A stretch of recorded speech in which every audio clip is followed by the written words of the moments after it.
posición supino. Y yo creo que para mí, esta es la ventaja mucho más alta, más importante de supino, que facilita a colocar el flexible, y esto para mí creo que en mi práctica aumenta la tasa de éxito y de stone free.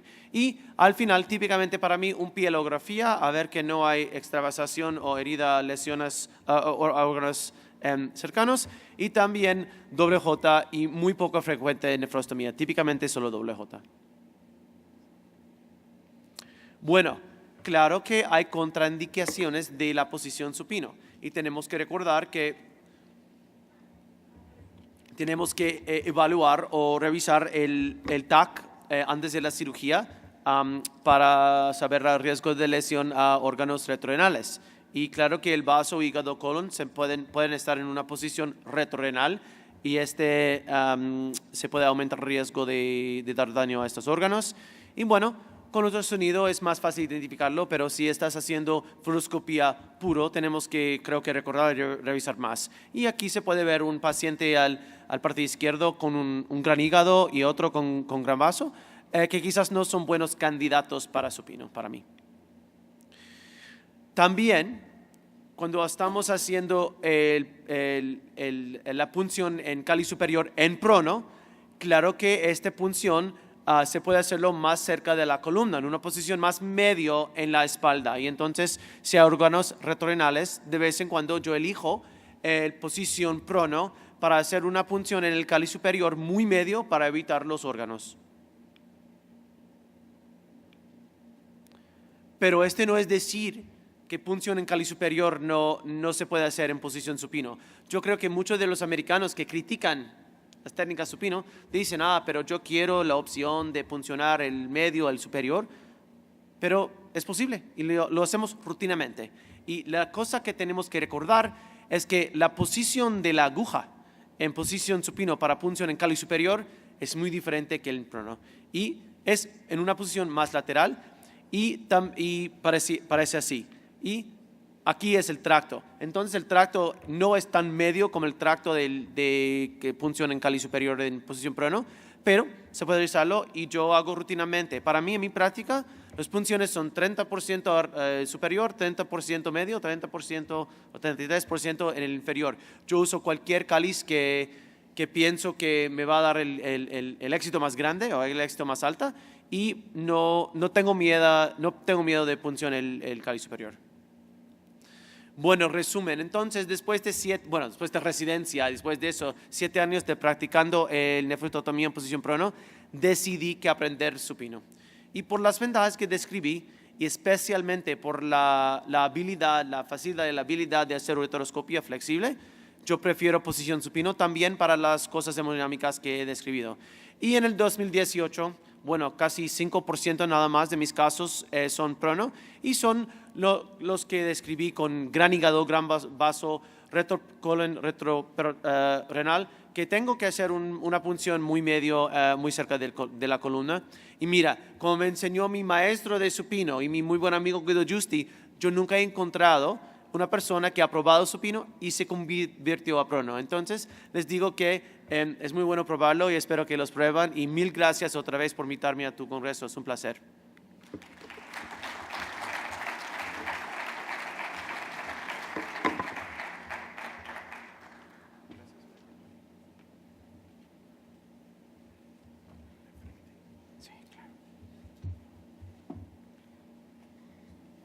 Seguimos con el programa y Jorge va a hablar sobre ureteroscopía flexible, evaluación crítica del procedimiento. ¿Te lo quito?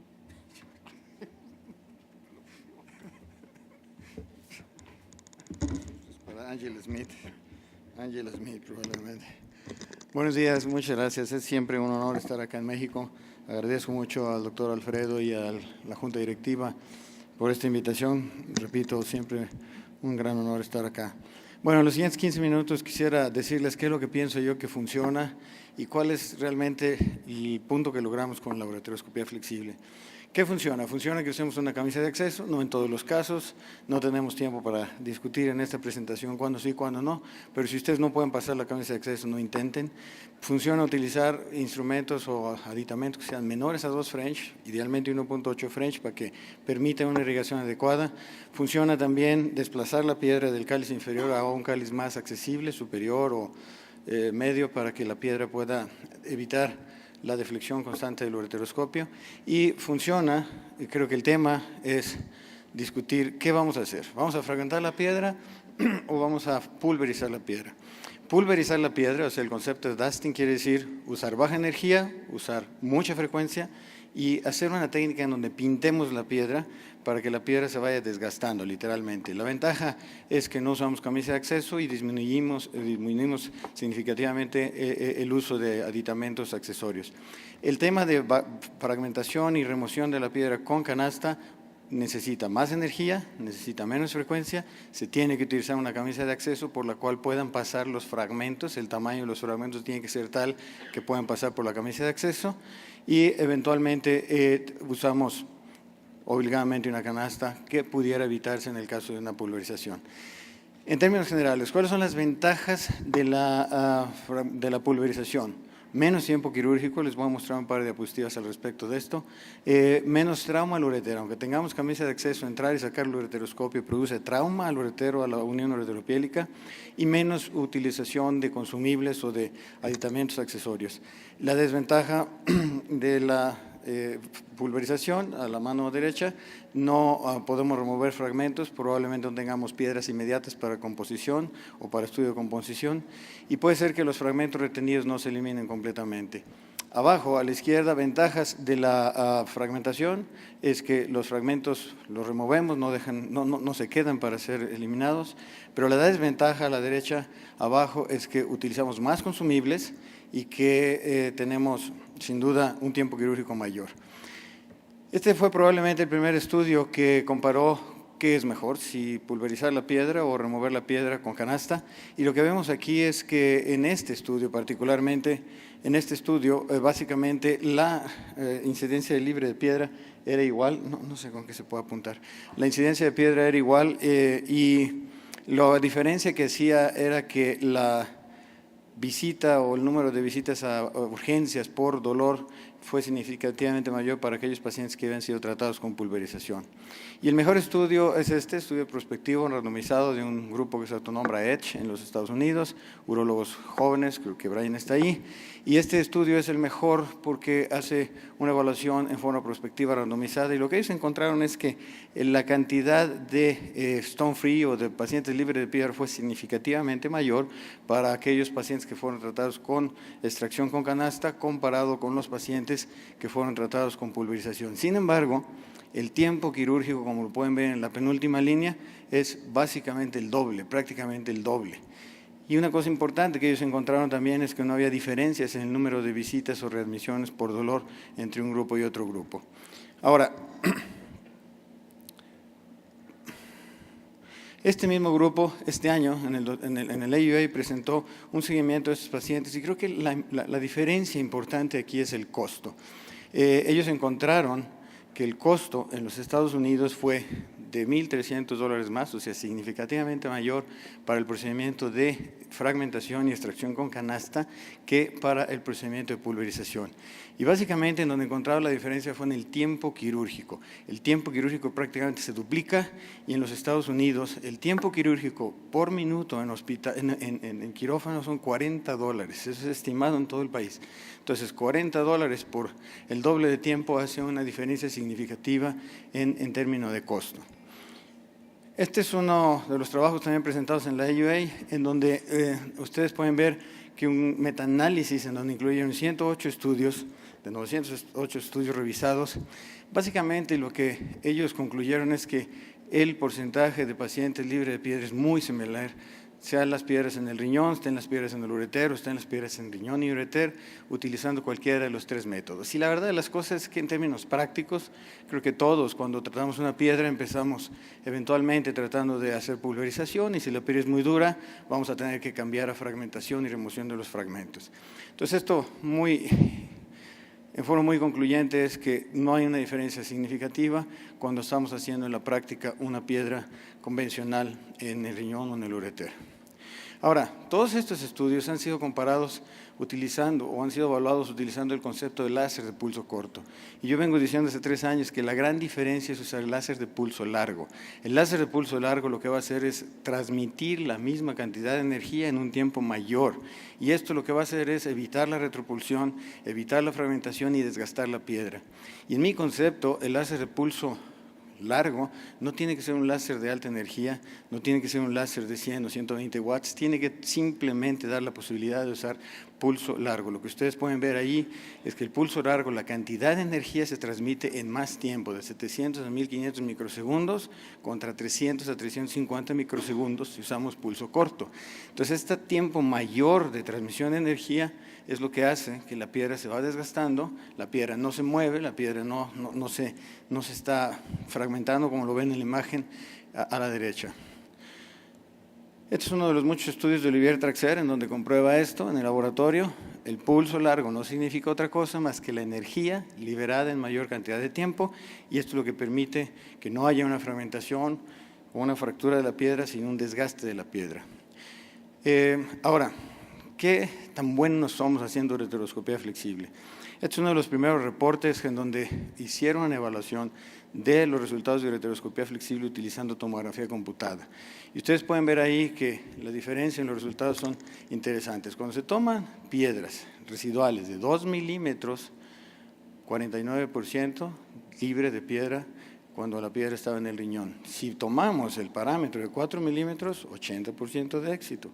Entonces, realmente la forma que tenemos que evaluar es muy objetiva. Dejamos fragmentos residuales de menos de 2 milímetros, de 4 milímetros, y ahora vamos a ver qué es lo que pasa con los fragmentos residuales. En este estudio, en términos generales, cuando evaluaron los fragmentos residuales, incluyendo fragmentos de 2 milímetros, solamente 63% de éxito. Claro, si consideramos fragmento residual mayor a 4 milímetros o menor, 84% de éxito. Este creo que es el mejor estudio prospectivo de Peggy Perle, que lo presentó el año pasado en el AUA, y creo que debe estar publicado ya este estudio. Y ellos lo que utilizaron fue la técnica de fragmentación y remoción con canasta. Entraron y salieron del ureter o del riñón 33 veces. Y ven ustedes el porcentaje de libre de éxito, 52%, solamente 52%. Y esto es fragmentos en promedio residuales de 3.5 milímetros. Y lo que encontraron ellos, o lo que reportan ellos, es que los mejores resultados son cuando la piedra tiene menos de 10 milímetros y está en el ureter, 88% de éxito, o si es una piedra única de menos de 10 milímetros en riñón, 73% de éxito. Pero vean ustedes, cuando la piedra es más de 10 milímetros y está en el riñón, 40% de éxito. Entonces, realmente no somos muy buenos haciendo ureteroscopía flexible, y esto es lo que tenemos que ver. Ahora, Peggy Perle siguió a estos pacientes por 1 año y encontró que 36 de estos pacientes a 1 año tuvieron algún incidente relacionado con los fragmentos residuales, y de estos, 40% tuvieron que ser sometidos a un nuevo procedimiento. ¿Esto qué quiere decir? Que cuando los fragmentos residuales son 4 milímetros, que mucha gente considera libre de piedra, 4 milímetros, prácticamente 20% de los pacientes tienen que ser reoperados en el transcurso de 1 año. Entonces, hay que ver realmente cómo consideramos este concepto de libre de piedra. Este es un reporte de Ben Chu de Vancouver, Canadá, en donde prácticamente es una revisión retrospectiva de aquellos pacientes que habían quedado con litiasis residual. Y lo que encontramos aquí, nuevamente lo mismo. Aquellos pacientes que tenían litiasis residual, 56% no tuvieron ningún evento, pero hubo 45% de los pacientes que tuvieron un evento relacionado a la litiasis residual. 15% de esos no necesitaron cirugía, pero casi 30% de esos necesitaron una reintervención en 1 año, en el transcurso de 1 año. Y estos pacientes eran aquellos pacientes, otra vez, que tenían fragmentos residuales de 4 milímetros o más. Entonces, este concepto de fragmento residual, insisto, hay que definirlo muy bien. y entender que si es un fragmento residual de 4 milímetros o más, es muy probable que necesitemos una reintervención en un año. Y este otro trabajo de Steve Nakada también básicamente comprueba lo mismo. Aquellos pacientes que tenían piedras residuales de más de 4 milímetros, sobre todo más de 5 o 6 milímetros, ven ustedes en la parte, la curva, prácticamente entre el 50 y el 70%, entre un año y 2 años, necesitaron un retratamiento. Entonces, no somos tan buenos haciendo ureteroscopía y esto hay que tomarlo en cuenta cuando consideremos cuáles son nuestros resultados. Y hay unas gentes que dicen, bueno, es que ureteroscopía flexible puede ser para tratamiento de piedras grandes. Sí, se pueden tratar piedras grandes, sin embargo, hay que tomar en cuenta que prácticamente todos los pacientes necesitan más de una sesión, promedio 1.5 a 2 sesiones, y en prácticamente ninguna serie con una piedra grande que sea mayor a 2 centímetros se logra el 100% de efectividad. Y otra vez, no efectividad, riesgo de retratamientos. ¿Cuándo puede ser la ureteroscopía para piedras grandes una justificación? Casos complejos. Realmente nosotros dejamos esos casos para pacientes que están anticoagulados, que tienen obesidad mórbida, que tienen una anatomía compleja. Se puede tratar a estos pacientes, pero siempre hay que decirles, usted va a necesitar 2 sesiones, hay que considerar el costo, el riesgo de anestesias repetidas y si se puede ofrecer otra alternativa de tratamiento con mejores resultados, probablemente sea la mejor opción. Ahora, ¿cuál es la limitante principal de la ureteroscopía flexible? Sigue siendo en todo el mundo el costo. Ureteroscopios reutilizables, promedio, 20 usos, depende de quién los use, depende de cómo los usen. Hay un costo involucrado, por supuesto, en la caja de láser y hay un costo involucrado en las fibras. Los ureteroscopios desechables son una alternativa. Es probable que en el futuro vamos a ver más y más compañías trabajando con ureteroscopios desechables. Esta serie, que probablemente fue la primera multicéntrica en Europa, lo que confirma es que la calidad de la imagen y la maniobrabilidad del ureteroscopio desechable es buena, es muy buena, y básicamente se mantiene después de terminar el procedimiento.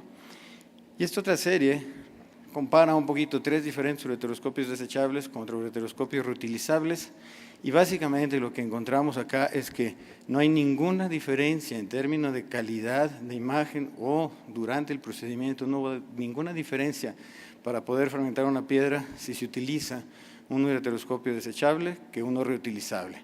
El problema es el costo. Este es un reporte de la Clínica Mayo de Arizona, en donde ellos hacen una evaluación de los costos en su hospital. Y esto es muy importante, hay que evaluar los costos en el hospital de cada uno de nosotros. Y ellos lo que encontraron es que el número de usos de los ureteroscopios reutilizables fue 12.5, entre 13 y 24, que el costo, incluyendo el costo del aparato y las reparaciones por procedimiento, era $848, comparado con los $1.500 que cuesta en Norteamérica el único ureteroscopio desechable disponible. Y ellos, en un análisis que hacen, dicen, si nosotros hacemos más de 99 casos al año, es mucho más costeable utilizar reutilizables que desechables. Yo creo que esto es algo que tiene que ser evaluado en cada lugar, en cada país, en cada hospital. En conclusión, creo que la fragmentación o la pulverización son alternativas válidas. Es muy importante tomar en cuenta la consistencia de la piedra y tomar la decisión durante el procedimiento. Creo que la pulverización reduce el tiempo quirúrgico y el costo por el uso de desechables y por el tiempo quirúrgico. La fragmentación y la remoción de fragmentos facilita un estado libre de piedra en el proceso inmediato o en el postoperatorio inmediato de una forma mayor, pero 3 meses después probablemente los resultados sean semejantes. Realmente creo que el mensaje es, los resultados son los mejores cuando tenemos piedras de menos de 10 milímetros en el ureter o únicas en el riñón.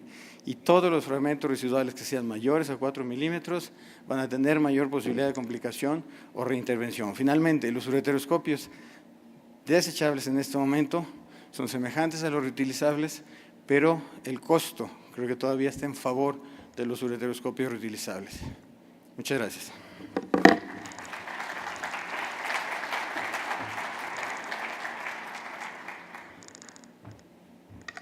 Continuando con el programa, el doctor Ismael Sedano va a hacernos favor de hablar del desafío de la punción transpapilar en la nefrolitotripsia percutánea. Ismael.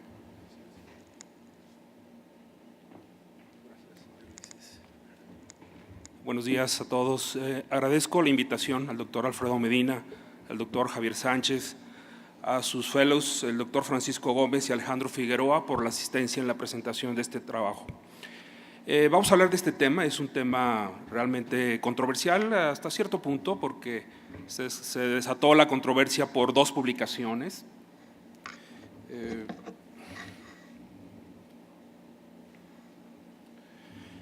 Cuando uno va a hacer una cirugía percutánea, piensa cuál es el paso más crítico o el paso más importante de una cirugía percutánea.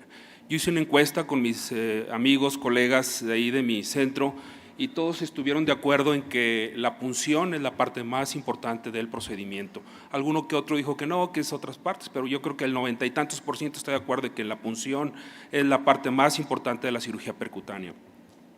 ¿Y cuál es la punción ideal? La punción ideal es aquella punción que nos permite maximizar el uso de instrumentos rígidos. Es decir, uno ve la piedra, uno ve la anatomía renal y uno elige cuál es el cáliz por el cual con un instrumento rígido va a poder extraer la mayor parte de cálculo por ese tracto.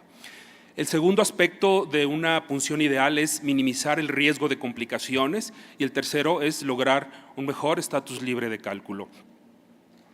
Este es el hombre que finalmente vino a darnos los datos de la anatomía renal, es el doctor Francisco Sampaio de Río de Janeiro, y él hizo estos estudios en cadáveres frescos en donde dilucidó cuál es la anatomía completa y nos dice en este trabajo que él hizo que si ustedes se van por la papila es muy difícil que puedan lesionar alguno de la vasculatura que está alrededor de la papila, y si ustedes no respetan esta parte de la anatomía es muy probable que se pueda lesionar algún vaso importante, ¿no?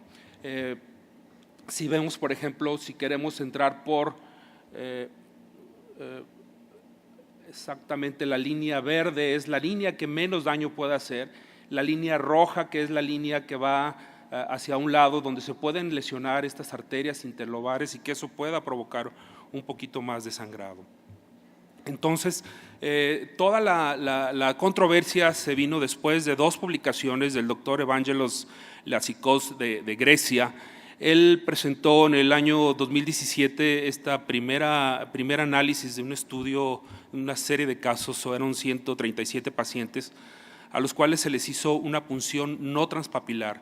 Y la conclusión de él es que en estos serie de casos que él presentó, que el sangrado es mínimo, que la transfusión es del 2.9%, que las complicaciones, el grado 3, por ejemplo, de Clavien es tan solo del 3.6%, que ningún paciente se muere, que ningún paciente tiene complicaciones serias. La conclusión entonces del doctor en esta primera publicación es que la punción calicial es posible y no es tan peligrosa como se ha dicho. Es decir, esta parte que creíamos que si nosotros no seguimos estos principios de la punción pudiera ser una cosa grave, pues él ha visto que no en su serie de casos. Él, ¿por qué dice que tiene que hacer una punción que no sea a través de la papila? ¿No? Nos dice que si nosotros intentamos hacer una punción a través del cáliz superior, siempre hay el riesgo de que haya complicaciones de tipo pleural. A través de un cáliz medio nos dice que no es posible accesar un cálculo que pueda estar en el cáliz inferior, se puede acceder a la pelvis, pero no a un cáliz inferior. Y si ustedes abordan por un cáliz inferior, es muy difícil que puedan tener acceso al uréter. Por eso es que él está proponiendo que se haga una punción totalmente fuera de todo el esquema que teníamos ya como programado para hacerla en forma más anatómica. Y para esta crítica que hace del cáliz superior, les quiero presentar esta publicación. Es una publicación realmente que saldrá ahora en el Journal de Endurología, es realmente muy reciente, es la publicación del doctor Manoj Monga. Y él, así como muchos le ponen nombre a sus técnicas, él le llama a esta técnica Maxi PCNL, máximo cirugía renal percutánea. Él hace un análisis del 2010 al 2017 de 357 pacientes. A todos se les hizo una punción supracostal.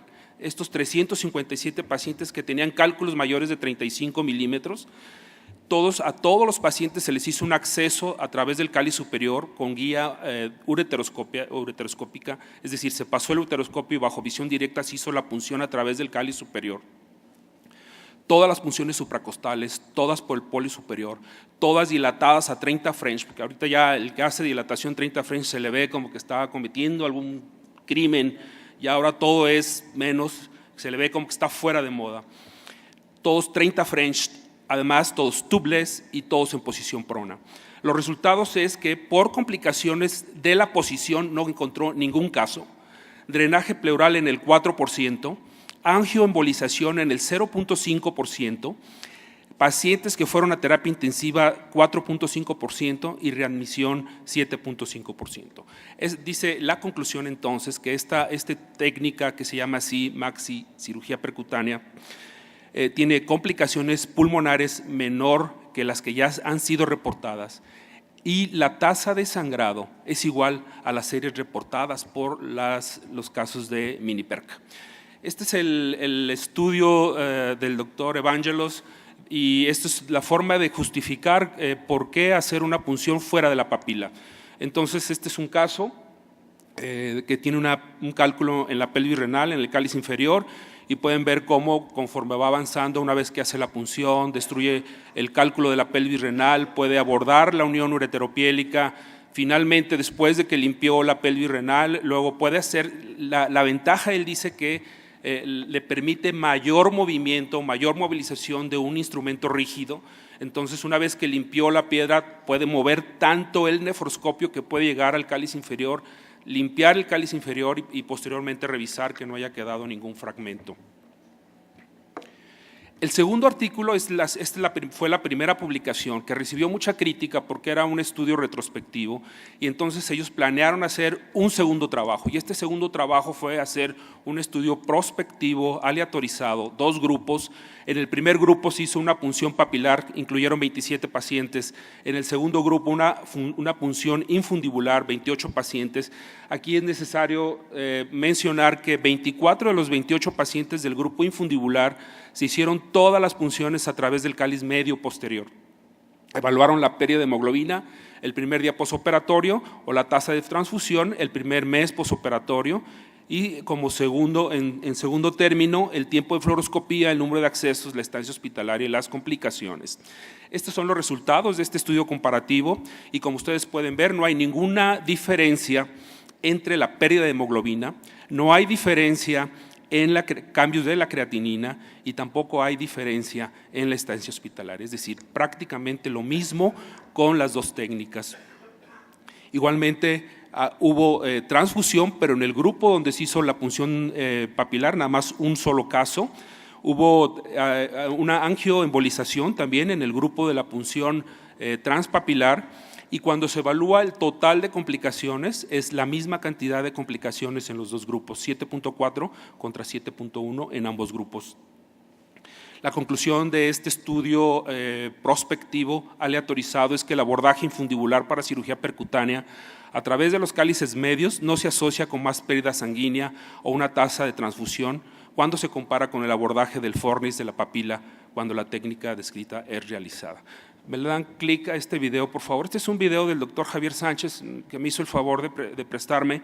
Él hizo una punción no planeada, es una punción no transpapilar, y efectivamente comprueba eso, no hay sangrado más de lo normal, y bueno, quizá muchos hacemos este tipo de punciones no planeadas, y lo que pasa es que cuando puncionamos obtenemos contraste, pasamos la guía como que ya queremos continuar con el tratamiento aunque veamos que está un poquito lateralizado, aunque veamos que no está exactamente por la papila.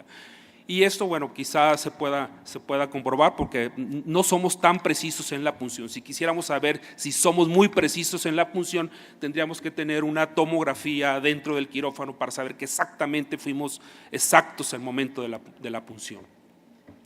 Sin embargo, estos 2 estudios que son los que causaron toda la controversia tienen algunas ya publicaciones en donde hacen algunas críticas a estos 2 estudios. Una es publicada ya en julio de 2018 y es que dice que la conclusión, esta es una crítica a estos trabajos, y es que la punción infundibular segura se debería de llamar punción infundibular segura a través de cálices medios posteriores y no generalizar cáliz superior o inferior, ya que la mayor parte de las punciones fueron a través de un cáliz medio. La otra cosa que es altamente criticable es que el grupo de la punción transpapilar, 15 pacientes tenían cálculos en el cáliz inferior y las punciones fueron por el cáliz medio. Entonces, ellos mismos decían que no se puede abordar el cáliz inferior. Entonces, tienen que explicar cómo es que sacaron los cálculos del cáliz inferior a través de un cáliz medio. Y la otra cosa es que al atravesar el infundíbulo se pueden quedar algunos litos, los litos más distales en ese mismo infundíbulo, o dañar los vasos infundibulares de acuerdo a todo lo que dilucidó el doctor Sampaio, de acuerdo a la anatomía y a la vasculatura del sistema colector. Después hay otra publicación más que se llama así, sí, la punción papilar es todavía una buena práctica. En este estudio critican el primer estudio de 137 procedimientos, dice que tiene poco valor porque es un estudio retrospectivo, la muestra es pequeña y que no reportan el estado libre de cálculos. En el estudio comparativo, este estudio de los dos grupos de pocos pacientes también, es que no hay un seguimiento a largo plazo y tampoco entonces se puede dilucidar si esos pacientes finalmente pueden tener una estenosis infundibular a largo plazo, que no se reporta el tiempo exacto de la toma de la hemoglobina postoperatoria y que no se realizó ningún estudio de nefrolitometría. Esto para poder, si no se aplicó Croes, no se aplicó Guy, no se aplicó Stone, esto para saber exactamente cuál era la complejidad de la cirugía. Y siguió con más, dice que una punción no transpapilar puede causar daño de los vasos infundibulares, esto finalmente puede llevar a una isquemia y sería muy bueno que si queremos saber si realmente funciona esta técnica que se sale de los parámetros normales, es que tuviéramos un estudio de gammagrafía para ver si no hay daño después de que se pueden lesionar las arterias interlobares y que pueden dejar algunos segmentos del riñón sin irrigación. Entonces, si tuviéramos un gammagrama renal para evaluar la función sería lo más conveniente. Por lo tanto, es difícil aceptar la comparabilidad o la superioridad de la técnica infundibular, que se requieren más estudios aleatorizados con buenas variables, como todas estas variables, el incluir nefrolitometría para evaluar los pacientes, incluir gammagrama. Se requiere todo esto, estudios quizá multicéntricos para poder abandonar la técnica que ya tenemos como establecida. Algunas veces tenemos que hacer una punción no transpapilar. En mi caso, en alguna ocasión he realizado una punción, este es un caso de una ectopia renal cruzada. Si este paciente tuviera un cálculo, tendríamos que abordarlo directo a través de la pelvis renal. No tenemos otra opción de abordaje. Los cálices están al lado contrario, los cálices están hacia la columna y sería imposible poderlos puncionar. Entonces, esto sería uno de los casos en donde hacer una punción directa a la pelvis sería lo conveniente. Y bueno, finalmente decirles que una golondrina no hace una primavera. Antes de terminar, quisiera invitarlos a nuestro congreso el próximo año, será en Monterrey, Nuevo León, 5 al 9 de marzo. Tenemos algunas autoridades de la urología internacional ya confirmados, el doctor Mark Soloway de Miami, el doctor Sir Lerner de Houston, el doctor Ralph Kleiman, el profesor Mark Emberton, quizá la persona que más sabe de fusión y de terapia focal en el mundo, y el profesor Richard Gastón, profesor de muchos en laparoscopía y robótica. Muchas gracias.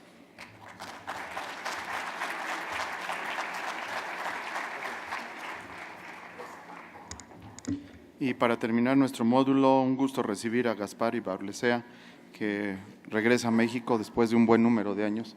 Gaspar, bienvenido, y él nos va a hablar sobre la evolución y las actualidades en la nefrolitotripsia percutánea.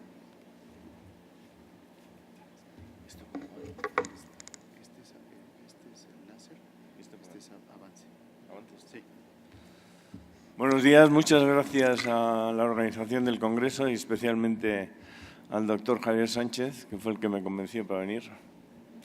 Muy fácil de convencerme. Volver a estar en México, y concretamente en el estado de Guanajuato, el sitio natal de mi madre. Yo nací en el DF, nadie es perfecto, pero me crié en San Miguel de Allende hasta los 11 años que me fui a España. Javier me pide que hable de la evolución y las actualidades de la nefrolitotomía percutánea. Yo, evidentemente, les voy a contar mi historia, que es una historia europea. Empecé en el año 84 a hacer endurología y tuve la suerte, pues, todos le conocéis, a Enrique Pérez Castro, el inventor de la ureterorhinoscopia rígida, y de aprender la técnica de la cirugía percutánea de la mano del doctor Peter Alken. En aquel entonces no teníamos nadie a nuestro alrededor que nos pudiera enseñar y nos aprendimos todo de esos 3 libros que tenéis ahí. Y recuerdo especialmente el del doctor Knut Kort, que para mí era la Biblia de percutánea. Todos esos libros los he perdido por haber si los dejado a algún residente que no me los ha devuelto. Siguiente.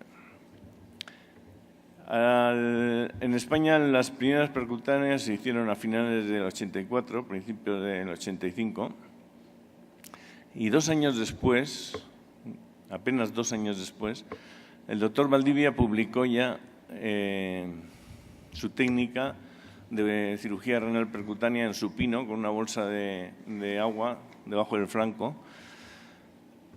Tengo que decir la verdad que no le hicimos mucho caso al principio, todos los demás urólogos, fundamentalmente porque ya estábamos bastante estresados en dominar la técnica que llevábamos pocos años aprendiendo y porque no era uno de los popes de la endurología de aquel entonces. Esta foto le tengo mucho cariño, es la de mi quirófano de endurología del Hospital de Galdácano, de finales de los años 80. Se lo copié al doctor Knut Kort en Friburgo y el problema fue que era un quirófano con un sitio reducidísimo, nadie entendía lo que era la endurología, los gerentes, pelear 1 metro cuadrado en el quirófano era casi imposible. Y por las características del quirófano, la dificultad que nos representaba cambiar de posición en el prono, un día, a principios de los 90, comencé a hacer en supino los cálculos de riñón izquierdo, como veis ahí, y por las mismas características del quirófano, seguía haciendo en prono las del lado derecho. O sea que estuve otros 8 años haciendo cirugías, las izquierdas en supino, las derechas en prono. A finales de los 90 el quirófano desapareció, no había dinero para repararlo y ya pasé a hacer todo en un quirófano convencional. A principios creo que fue en el 2000 o el 2001, apareció el doctor Scarpa y el doctor Scofone por mi hospital, de la mano de los de Boston Scientific, de Luca Martinelli, que entonces era el que coordinaba los programas de educación de Boston.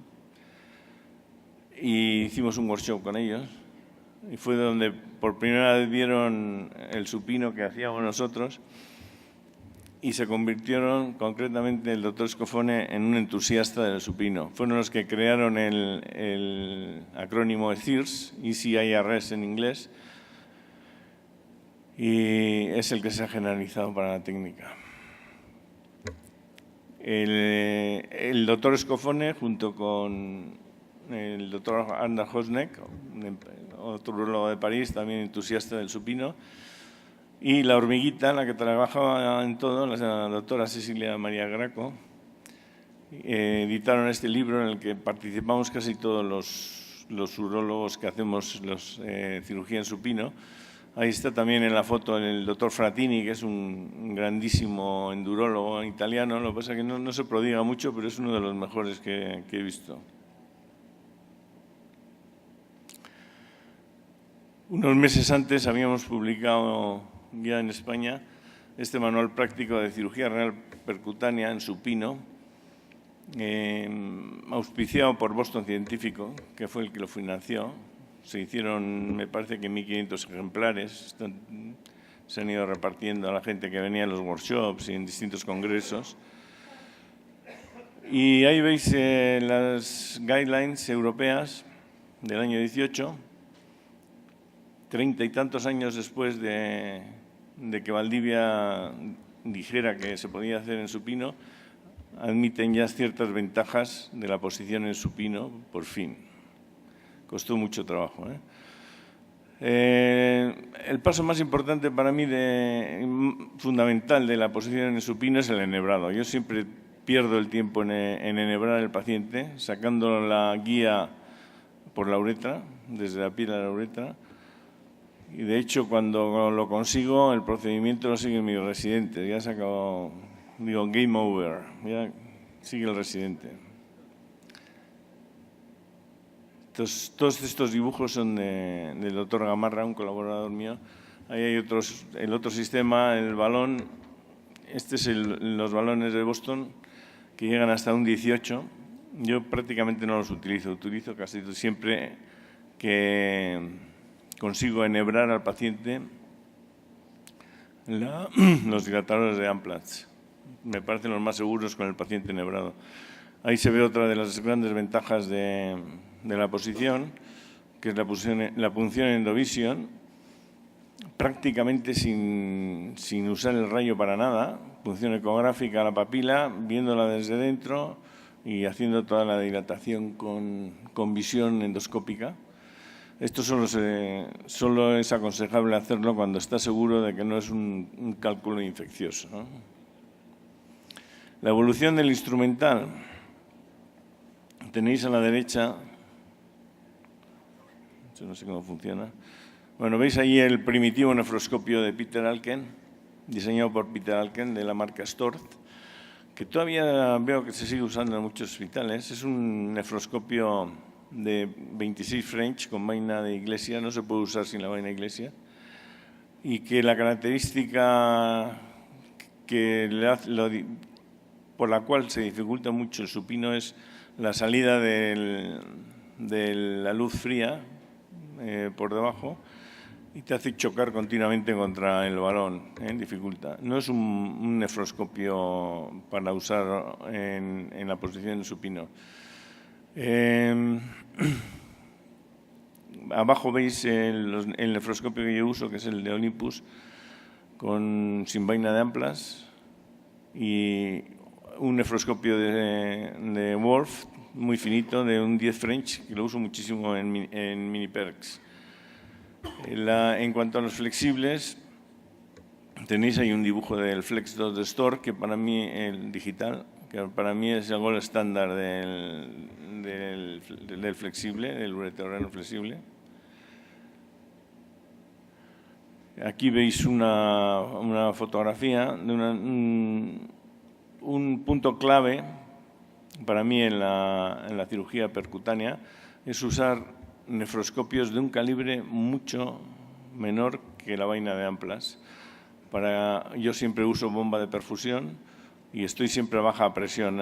Es más, a veces hasta me cuesta distender las paredes por la gran diferencia que hay en la vaina de Amplatz y el nefroscopio. Pero esto me permite que se evacúen todos los fragmentos sin tener que sacarlos yo para nada una vez que los rompes.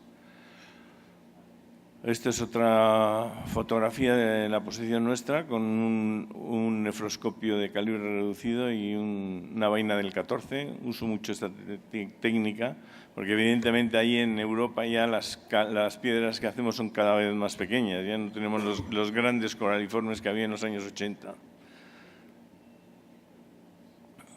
Las cuatro cosas fundamentales para mí, el enhebrado, en un caso que era bastante difícil para hacer una cirugía retrógrada.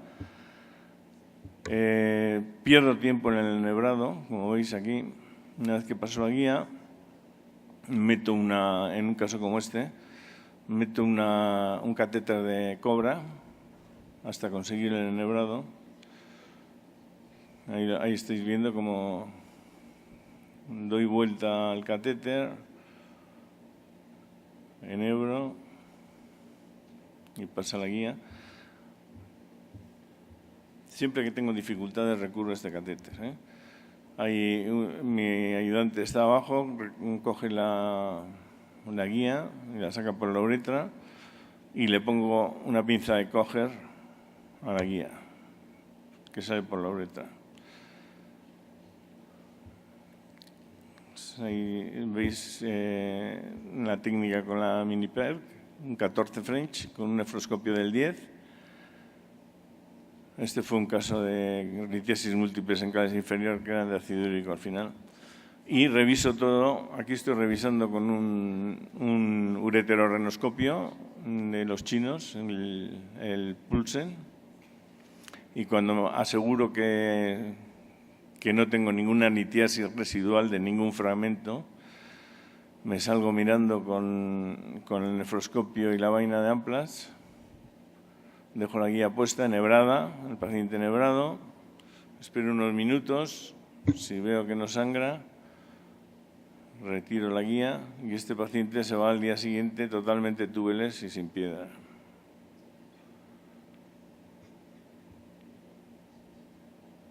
En cuanto a la miniaturización de instrumentos, tengo y utilizo habitualmente estos dos.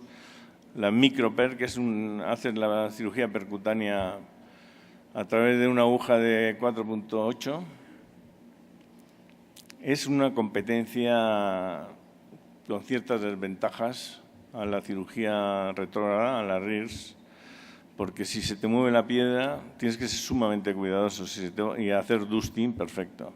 Si se te mueve la piedra y se te va un cáliz, estás perdido y tienes que reconvertir o pasar a una RIRS, a cirugía retrógrada. El ultramini nefroscopio de Storz, que en teoría puedes conseguir hacer una extracción total del polvo y de los fragmentos, tiene la misma desventaja de que si se te va la piedra estás perdido y tienes que reconvertir. Yo, de hecho, la MicroPERC la uso prácticamente solo para iniciar procedimientos en coraliformes o en patas de coraliforme que me ocupan toda la vía. Es bastante interesante utilizarla porque te clavas contra la aguja, metes la fibra de visión, metes el láser y empiezas a labrarte un camino hasta que puedes meter la guía. También lo uso en punciones múltiples. Tengo un acceso por un cáliz que he limpiado ese cáliz y la pelvis y el resto de los cálices limpio con la aguja. En cuanto a los sistemas de litrofragmentación, pues no hay mucho más que hablar. El láser Holmium se ha impuesto a todo lo demás, como nos dice la Asociación Europea de Urología en sus guidelines. Los láser Holmium de altas prestaciones, con mucha que puedes subir los hercios hasta 80, y concretamente a mí me parece súper útil, el de Lumenis, 120 vatios, para hacer dusting, es impresionante. Además tiene la tecnología Moses, que impide la retropulsión, alargando el pulso, como ha explicado antes el que me ha precedido. El problema es que es otra fibra más y más dinero todavía. En cuanto a lo que viene, yo no lo conozco, le he oído, estuve charlando la semana pasada con Oliver Taxer de esto y con Daniel Pérez Fentes, que lo han visto en directo. Es un láser de Thulium ruso. No está comercializado todavía, no tiene la CE y creo que tardará también tiempo en tener la FDA. Una frecuencia, veis ahí, hasta 2000 hercios, increíble. La fibra puede reducir su diámetro hasta 50 micrones y la energía se puede bajar hasta 25 milijulios. Entonces, parece ser que hace un dusting perfecto. Hay que ver cuánto nos va a costar y cuánto van a costar las fibras. Pero esto notablemente va a ser un paso importantísimo en la cirugía retrógrada. Desgraciadamente para mí, que a mí lo que me apasiona es la cirugía percutánea. En cuanto a los endoscopios flexibles, single use, He utilizado el de Boston y actualmente estoy utilizando el Uscope de Pulsen. Y en España hay un tercero que acaba de entrar, Innovex, que lo íbamos a probar en mi equipo estos días, no lo he probado todavía. La visión, yo que vengo de los no digitales, de los de fibra, cualquiera de ellos me parece increíble. Y bueno, esto es un caso típico de que hay 3 opciones para resolverlo. Un cálculo enclavado en ureter lumbar. Una sería la retroperitoneoscopia, que les gusta mucho a los laparoscopistas. Otra sería entrando por abajo, que sería una ureter reno rígida tumultuosa. Y nosotros optamos siempre, cuando el riñón está dilatado, en cálculos altos, entrar por arriba. El procedimiento es sencillísimo. La punción es muy fácil. Prácticamente no te radias porque entras por ultrasonidos. Haces la sertricia, quitas la piedra y aquí sí, casi siempre dejamos catéter de doble J por el importante edema que hay. Y pues nada más, con esta fotografía de algún congreso que hemos estado recientemente, todo en durólogos, grandes urólogos, sobre todo los 2 de la izquierda, miden más de 1,90, el doctor Daniel Pérez Fuente y Peter Daniels, que todos lo conocéis. Muchas gracias.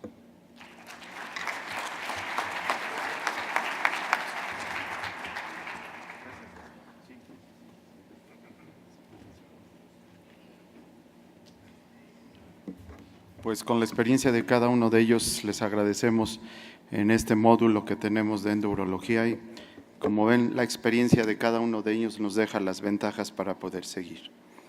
Nuestro siguiente módulo va a ser acerca de crecimiento prostático, síntomas del tracto urinario inferior, en el que estará integrado por el doctor Javier Sánchez Macías, el doctor José Ramón Pérez Carral, el doctor Mariano González y Hamilton Zampoli. Empezaremos primeramente con el doctor Javier Sánchez Macías en acoablación y futuro de la cirugía endoscópica para hiperplasia prostática. Doctor Javier, bienvenido.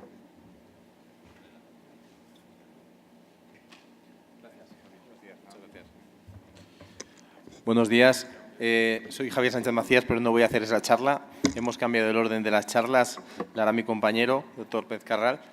Y yo en principio hablaré de la segunda charla, es la que yo haré. ¿Me la pueden poner, por favor?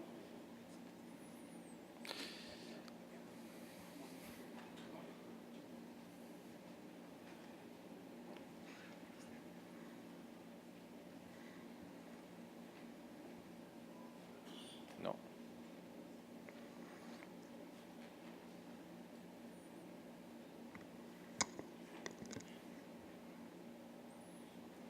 Y va a ser breve, pero no tanto.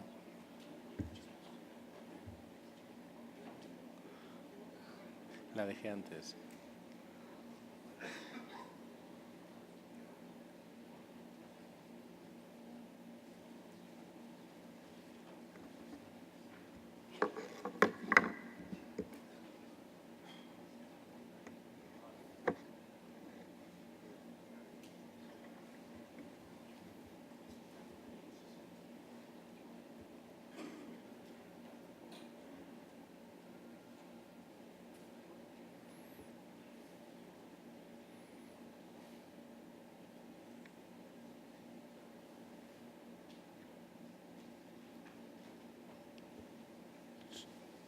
Solucionamos. Bueno, perfecto. Cosas del directo. Bueno, lo primero, muchas gracias a todos los asistentes por estar aquí, haber madrugado. Lo siguiente, obviamente, muchísimas gracias por la invitación. Estoy muy contento y muy feliz de estar aquí. En México siempre me tratan muy bien, es como mi segunda casa. Ya no sé si la primera. Y bueno, voy a hacer un breve resumen, introducción, creo que es lo más básico, por tanto es lo más aburrido y por eso me ha tocado a mí, debo ser un tipo muy aburrido, sobre el tratamiento del HBP. Y ha saltado.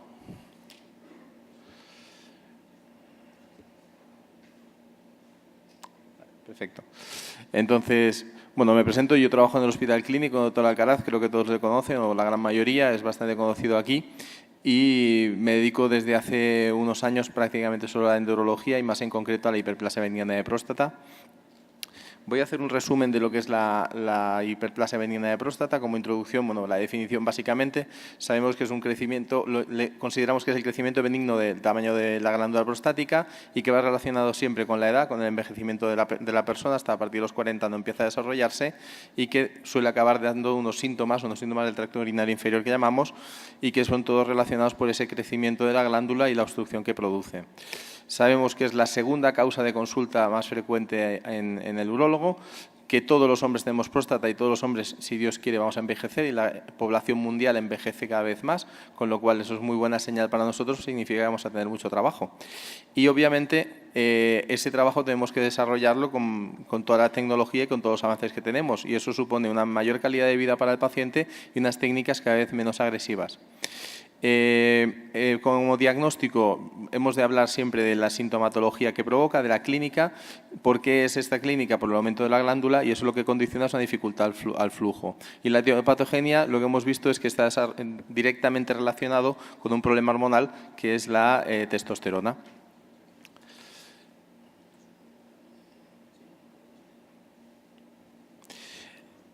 No sabemos exactamente qué factores se relacionan, hay muchísimos factores que están relacionados con el tema endocrino, luego haremos la siguiente idea, pues es una tabla, pero es muy aburrida y no la voy ni a comentar. Sí que es verdad que sabemos que con la testosterona y con la edad son los factores más importantes del desarrollo de la hiperplasia benigna, como todos sabemos. Hay otros factores que contribuyen, pero que no está muy claro tampoco la relación que tienen con todo esto.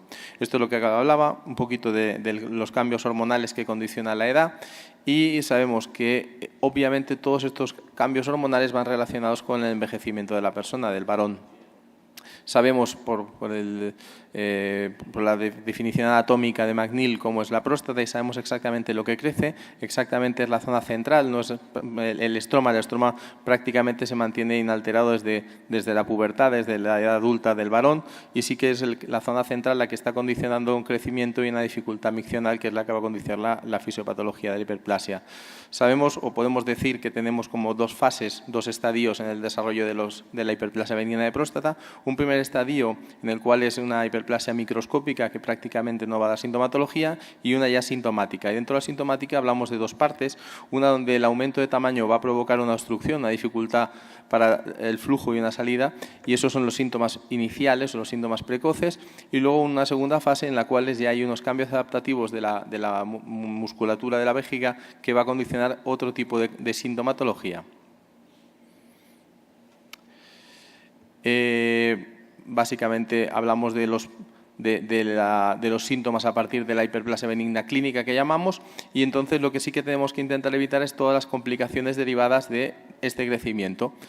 Nosotros cuando hablamos de síntomas, hablamos básicamente de síntomas de llenado, de vaciado y posmiccionales, no voy a entrar, creo que ya todos lo conocemos. Lo que sí sabemos son los síntomas que son más molestos o los que más considera el paciente más molestos, que son los que normalmente consulta. La frecuencia miccional, la nicturia, la urgencia con la incontinencia y la sensación de goteo terminal. La afectación de calidad de vida, yo creo que esto es lo más importante a día de hoy en cualquier tipo de trial, de estudio y demás, siempre va asociado a un test de calidad de vida y sabemos que es fundamental. Por lo tanto, nosotros, además de mejorar los síntomas que el paciente tiene, lo que tenemos que saber es si mejora o no su calidad de vida. Como las complicaciones es lo más importante que tenemos que intentar evitar. Las complicaciones sabemos que son la retención aguda de orina, la insuficiencia renal, la hematuria y la formación de cálculos vesicales como los más graves y luego, obviamente, pues los divertículos vesicales, etcétera, etcétera, infecciones de orina, demás. ¿Cómo evaluamos para el diagnóstico? Pues lo primero, una buena anamnesis. Necesitamos hacer una buena historia clínica. Para eso es fundamental los test que nos apoyan, el IPSS, etcétera. Por supuesto, la exploración. Aquí hay diferenciado exploración física y exploración de tacto rectal. Yo creo que el tacto rectal, por sí solo, per se, ya se merece un capítulo aparte. Y luego, los datos analíticos, el PSA y los análisis de orina, básicos. Tampoco necesitamos hacer grandes cosas. Y luego, obviamente, la evaluación más específica, como son la flujometría y las ecografías. Los estudios urodinámicos, las cistoscopias, etcétera, yo creo que eso ya no es tan específico ni tan necesario para el diagnóstico del paciente con sintomatología del tracto urinario inferior. hay unos fármacos que contribuyen al desarrollo o empeoramiento de estos síntomas. Nosotros, cuando hacemos el diagnóstico, tenemos siempre que historiar al paciente y hablar un poco tanto de los fármacos que está tomando como si puede intentar evitarlos para mejorar sintomatología. Obviamente, lo que sabemos es que la calidad de vida se va a afectar por esta sintomatología y lo que tenemos que hacer es saber cuándo son síntomas leves, cuándo son síntomas moderados y cuándo son síntomas graves. Es más o menos la clasificación estándar que tenemos todos. En cuanto a diagnóstico ya está, vamos a hablar un poquito más ya del algoritmo de tratamiento. Yo creo que esta gráfica la hemos visto como 150.000 veces y están en todas las guías clínicas, en todos los sitios, tanto de diagnóstico como de tratamiento. Esta es la de la UA, pero tenemos la EUA, tenemos cada uno la nuestra. Yo creo que más o menos en la cabeza la tenemos bastante clara. Y vamos al tratamiento, que yo creo que es lo más interesante de la charla, y es un poco los objetivos que tenemos cuando vamos a hablar de tratamiento de hiperplasia benigna de próstata. Cuando hablamos de objetivos, lo primero es mejorar los síntomas. Lógicamente hay que mejorar su calidad de vida. Para eso hay que disminuir la obstrucción y mejorar el flujo y retrasar las complicaciones. Sabemos que no le vamos a curar, pero vamos a mejorar su calidad de vida. Y en cuanto a la elección de tratamiento, pues dependerá de muchos factores, de la severidad de los síntomas, del tamaño prostático, de la patología del paciente, de la expectativa de vida, no es lo mismo un paciente de 45 años que uno de 90, y obviamente también la decisión del paciente, debe ser consensuada con él. En cuanto al tratamiento, sabemos que es escalonado, vamos desde la vigilancia activa o watchful waiting a simplemente la farmacológica y cuando ya consideramos el caso necesario, la quirúrgica. Esto ha cambiado bastante y, de hecho, una cosa es lo que dicen las guías clínicas, otra cosa es la práctica diaria. Por eso es el motivo de esta charla. Lo que sí que tenemos claro es que los farmacológicos solamente van a mejorar los síntomas, intentar retrasar las complicaciones, y que los quirúrgicos sí o sí está indicado cuando el paciente ya tiene alguna más complicación o realmente los síntomas no le mejoran con los farmacológicos. Yo creo que la vigilancia activa todos la conocemos y muy pocos pacientes realmente la siguen. En cuanto al tratamiento farmacológico, obviamente no voy a hablar ni de la fitoterapia, y yo creo que lo más importante de la charla, de hablar del tratamiento farmacológico, sobre todo más que conocerlo, que los conocemos todos, es que a día de hoy casi todo el mundo ya está en consenso de que el tratamiento ha de ser combinado. Muy pocos pacientes están en tratamiento único, muy pocos. Casi todos los pacientes están en tratamientos combinados, tanto de alfa-bloqueantes, de inhibidores 5-alfa-reductasa, como con anticolinérgicos, etcétera. Yo creo que esta es la tabla que nos tenemos que quedar. Esta es la verdad. A día de hoy prácticamente la tendencia mayoritaria es tratamiento farmacológico combinado. Y a día de hoy también sabemos que esto es un poco relativo. ¿Por qué? Porque hay muchos pacientes que directamente ya te vienen a buscar hablándote de la cirugía. ¿Por qué de la cirugía? Porque la cirugía al final es lo que se lleva gato al agua. Nosotros somos urólogos, somos cirujanos, y sí que es verdad que nosotros tenemos un pasado, una historia de la cirugía, pero gracias a Dios, con la mejoría de la tecnología, con las nuevas técnicas y con todo lo que va a venir después, que ahora hablará el doctor Pérez Carral, yo creo que esto a día de hoy lo llevamos bastante por la mano. Sabemos que, aunque la cirugía no es inocua, sí que le podemos ofertar al paciente soluciones mucho más definitivas que no solamente las farmacológicas. A día de hoy yo creo que hay una tabla más o menos estándar, que es esta, de tratamientos clásicos, la evolución de esos tratamientos y los tratamientos actuales y lo que va a venir. En cuanto a tratamiento actual, yo creo que el perfil de tratamiento estándar o que va a quedar es la nucleación. Podemos llamarla Hole, podemos llamarle Tule, podemos llamarle lo que queramos, pero yo creo que la nucleación a día de hoy es la cirugía Princeps, es lo que a día de hoy tiene que ser el modelo y lo que va a ser. ¿Que pueden entrar nuevas tecnologías? Por supuesto, y eso no es mi charla, es la charla siguiente, pero yo creo que todavía a eso le falta un tiempo.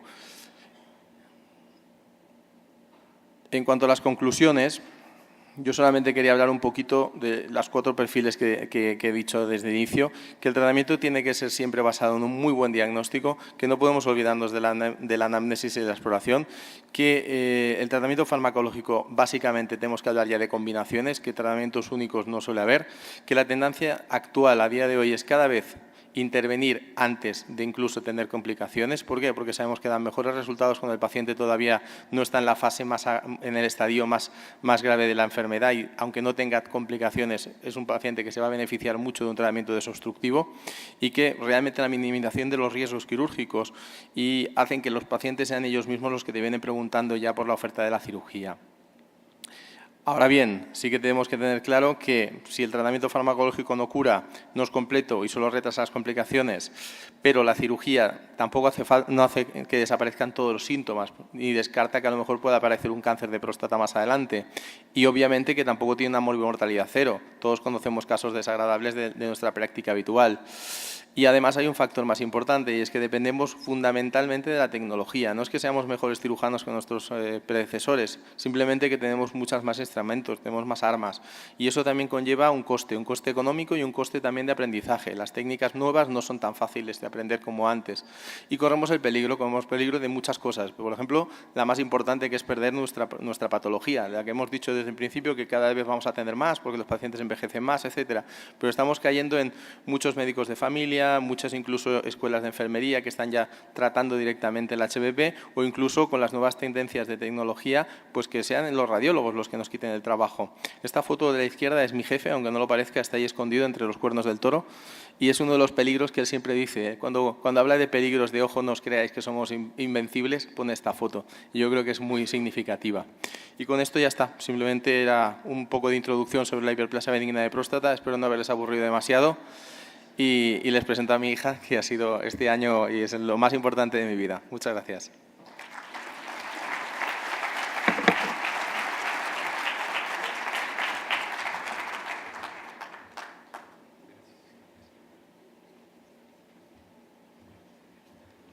Como previamente Javier les comentó, hubo un discreto cambio en el programa.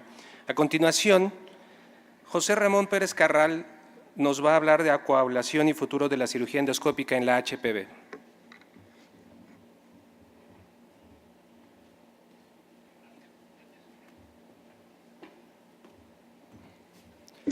Bueno, buenos días. Evidentemente, de nuevo, agradecer la invitación de mis compañeros de aquí de León, que ya conozco mucho porque he venido a hacer un par de cursos internacionales en formación, concretamente en HOLEP, y de hecho esta es la segunda vez que estoy en unos pocos meses aquí en León, así que encantado de estar aquí con todos vosotros y a ver si os puedo dar una serie de pinceladas acerca del, como veis ahí, de la coablación y del futuro de la cirugía endoscópica del HPP. Antes de empezar, quería explicaros un poquito de dónde vengo, a qué me dedico y que eso pues, os ayude a entender un poco la visión o cómo tiene que ver con la visión que os puedo dar sobre lo que vamos a hablar. Esta es, como veis, esta es una diapositiva en la que en la parte de la izquierda tenemos las indicaciones de las guías europeas, fundamentalmente basados en las indicaciones quirúrgicas, cómo abordar una próstata y fundamentalmente basadas, como veis ahí, en el volumen prostático. Todavía, para las próstatas de hasta 80 centímetros cúbicos, figura la resección transuretral como el gol estándar y como técnica de elección y la prostatectomía abierta para las próstatas que son más grandes. Sin embargo, en nuestro centro, yo soy el encargado de realizar ahí la cirugía de hiperplasia benigna de próstata. Y como veis, prácticamente para cualquier volumen prostático, nuestra primera elección es la enucleación, concretamente con olmio, porque es la fuente de energía que tenemos y con la que tenemos más experiencia, aunque también, como veis, ya para próstatas que son un poquito de medianas para adelante, también estamos haciendo una serie con enucleación bipolar.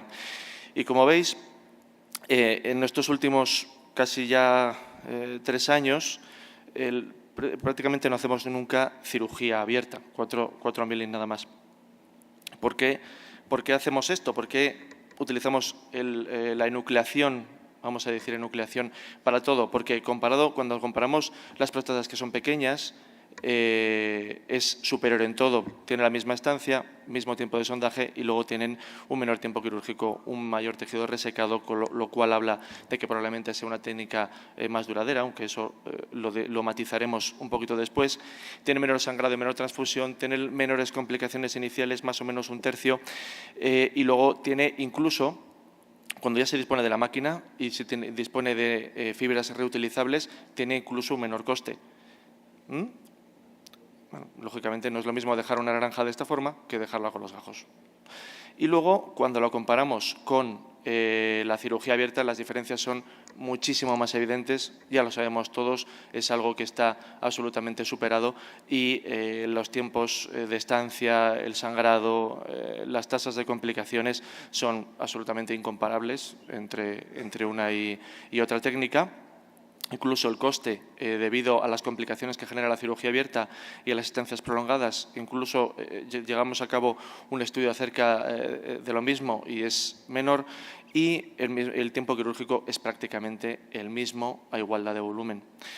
Bien, entonces, teniendo esta panacea que es la enucleación, ¿por qué buscar más allá? ¿Por qué ir desarrollando otras técnicas de cirugía endoscópica cuando parece que ya lo tenemos resuelto?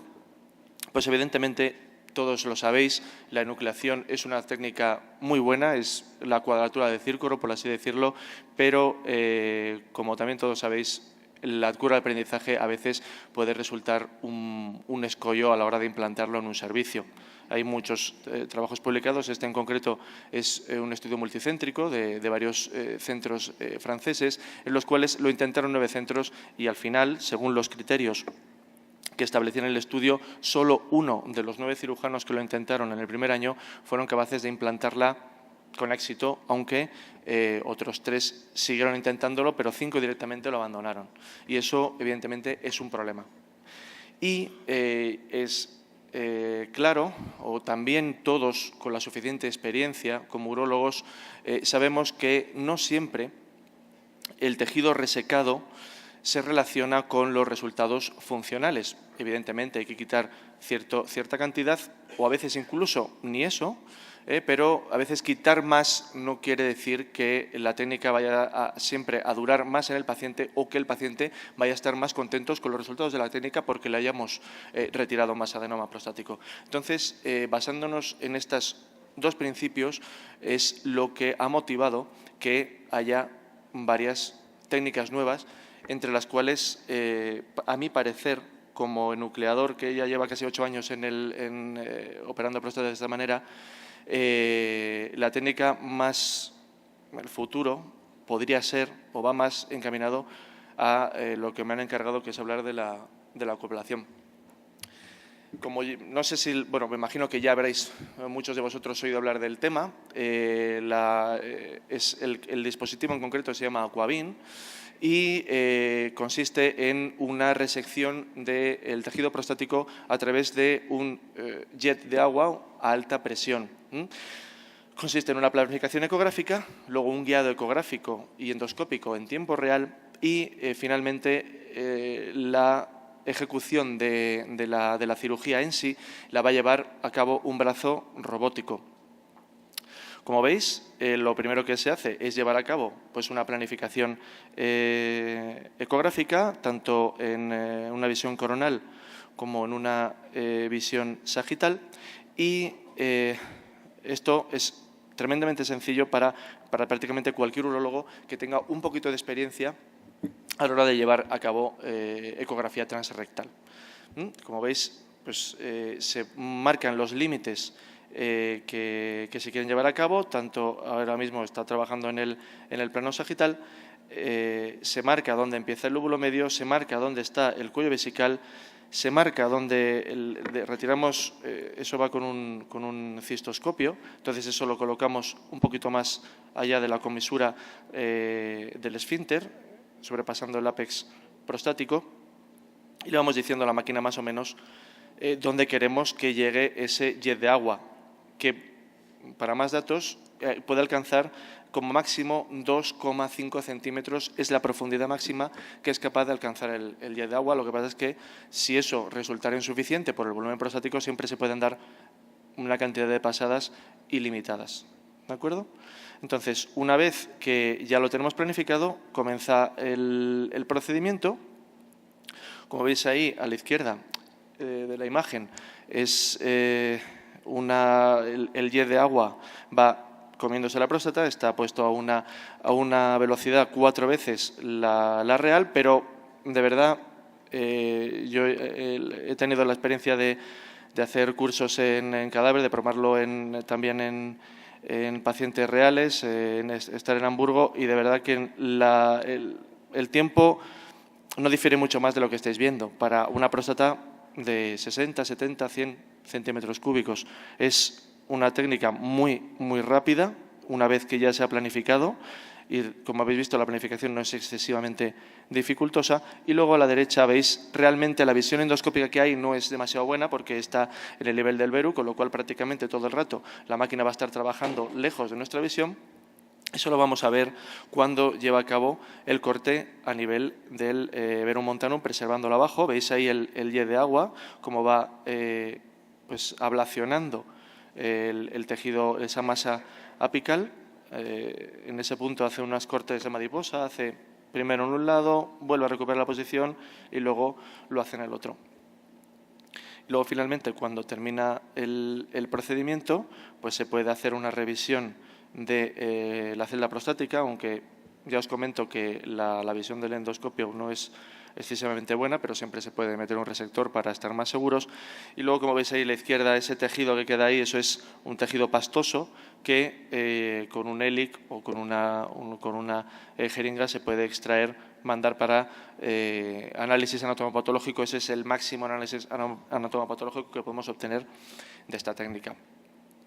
Entonces, para conseguir la aprobación de la FDA en Estados Unidos y para, bueno, también para probarlo y para poder contarnos cómo va este nuevo dispositivo, en principio se hizo este estudio, el estudio WATER, que llevado a cabo, entre otros, por el creador o el pionero de la enucleación, Peter Jilling, con lo cual ya pues, nos va diciendo que los enucleadores pues, tenemos cierta fe en esta técnica, aunque ya os diré un poquito los contras que hay en la misma. Como veis, pues bueno, los criterios de inclusión eran unos pacientes 45-80 años, el volumen máximo que se ponía era de 80 centímetros cúbicos, estaba permitido que tuvieran un óvulo medio y luego tenían que ser pacientes con síntomas de HBP, un IPSS mayor de 12, un Qmax menor de 15. Criterios de exclusión habituales, con cáncer de próstata, cirugía prostática previa o una vejiga neurógena. Entonces, finalmente, se seleccionaron 181 pacientes que entraron en el estudio y se aleatorizaron, doble ciego, en una proporción 2:1, 116 al ramo de coagulación y 65 al ramo de resección, luego con un seguimiento estándar de 3, 6 meses, un año, y luego seguir ese seguimiento hasta los 3 años.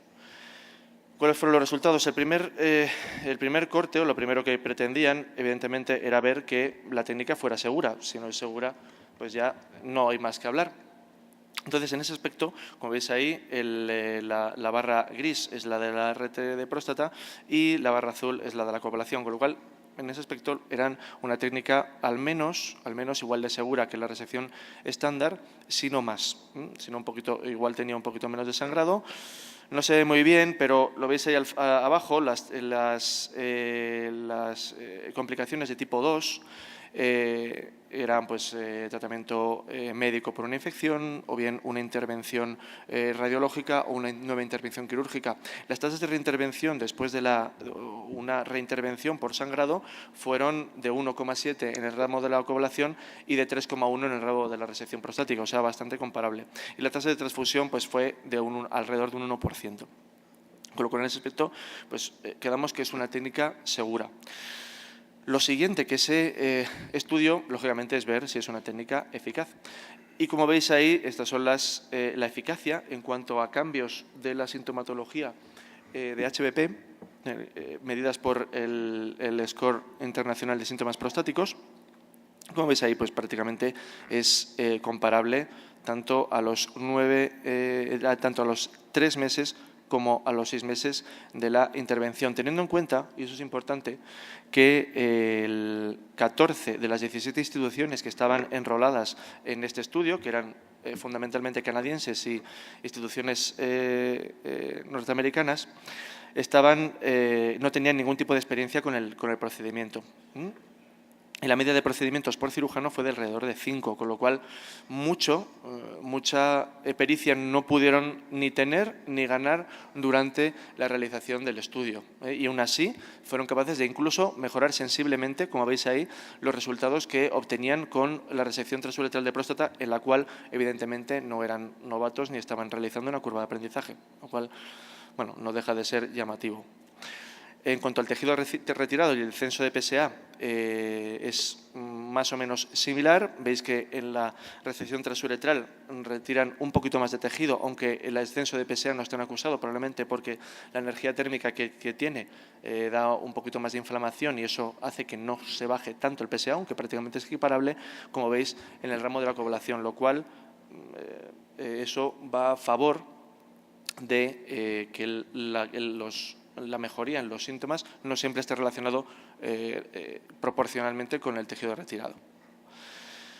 Y las conclusiones del estudio, pues más o menos es lo que hemos ido diciendo. Mismos resultados que la RT de próstata, mejoría del Qmax en una proporción similar, con una baja tasa de retratamiento al año. Es cierto que tiene una baja tiempo de seguimiento todavía, con una buena seguridad, con menos alteraciones en la eyaculación, y realmente esto es el punto que más difiere con la cirugía clásica, y eso gracias a que combina la ecografía con una ejecución robótica, lo cual nos quita el efecto diferenciador del cirujano en el procedimiento. Eso no sé si es bueno, es malo para nosotros que una máquina haga nuestro trabajo, pero no cabe duda que es así.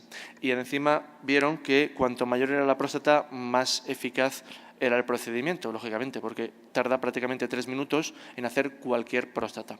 Y como vieron que no iba mal para las próstatas que eran cada vez más grandes, ahora mismo se está realizando el estudio Water 2, que es para próstatas de mayor tamaño, concretamente entre 80 y ya ponen el límite superior en 150 centímetros cúbicos.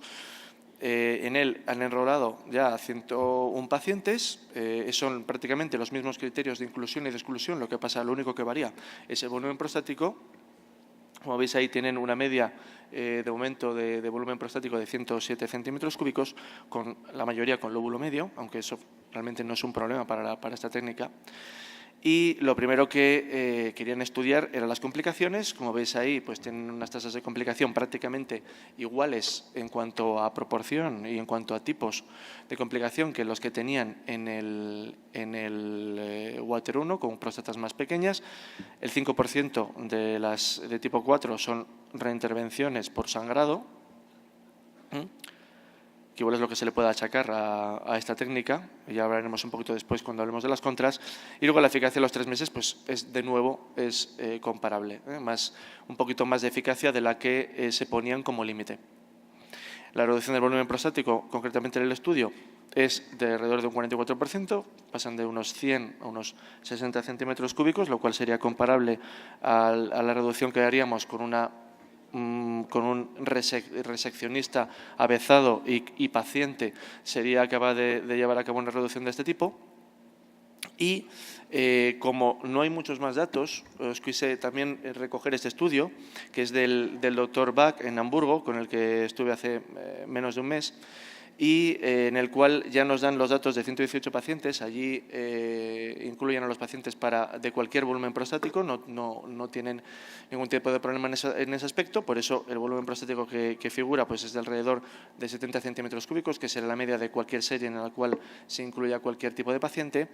El tiempo medio operatorio total es de 20 minutos. Ahí ya, justo cuando estuve yo, ya habían realizado cerca de 180 procedimientos.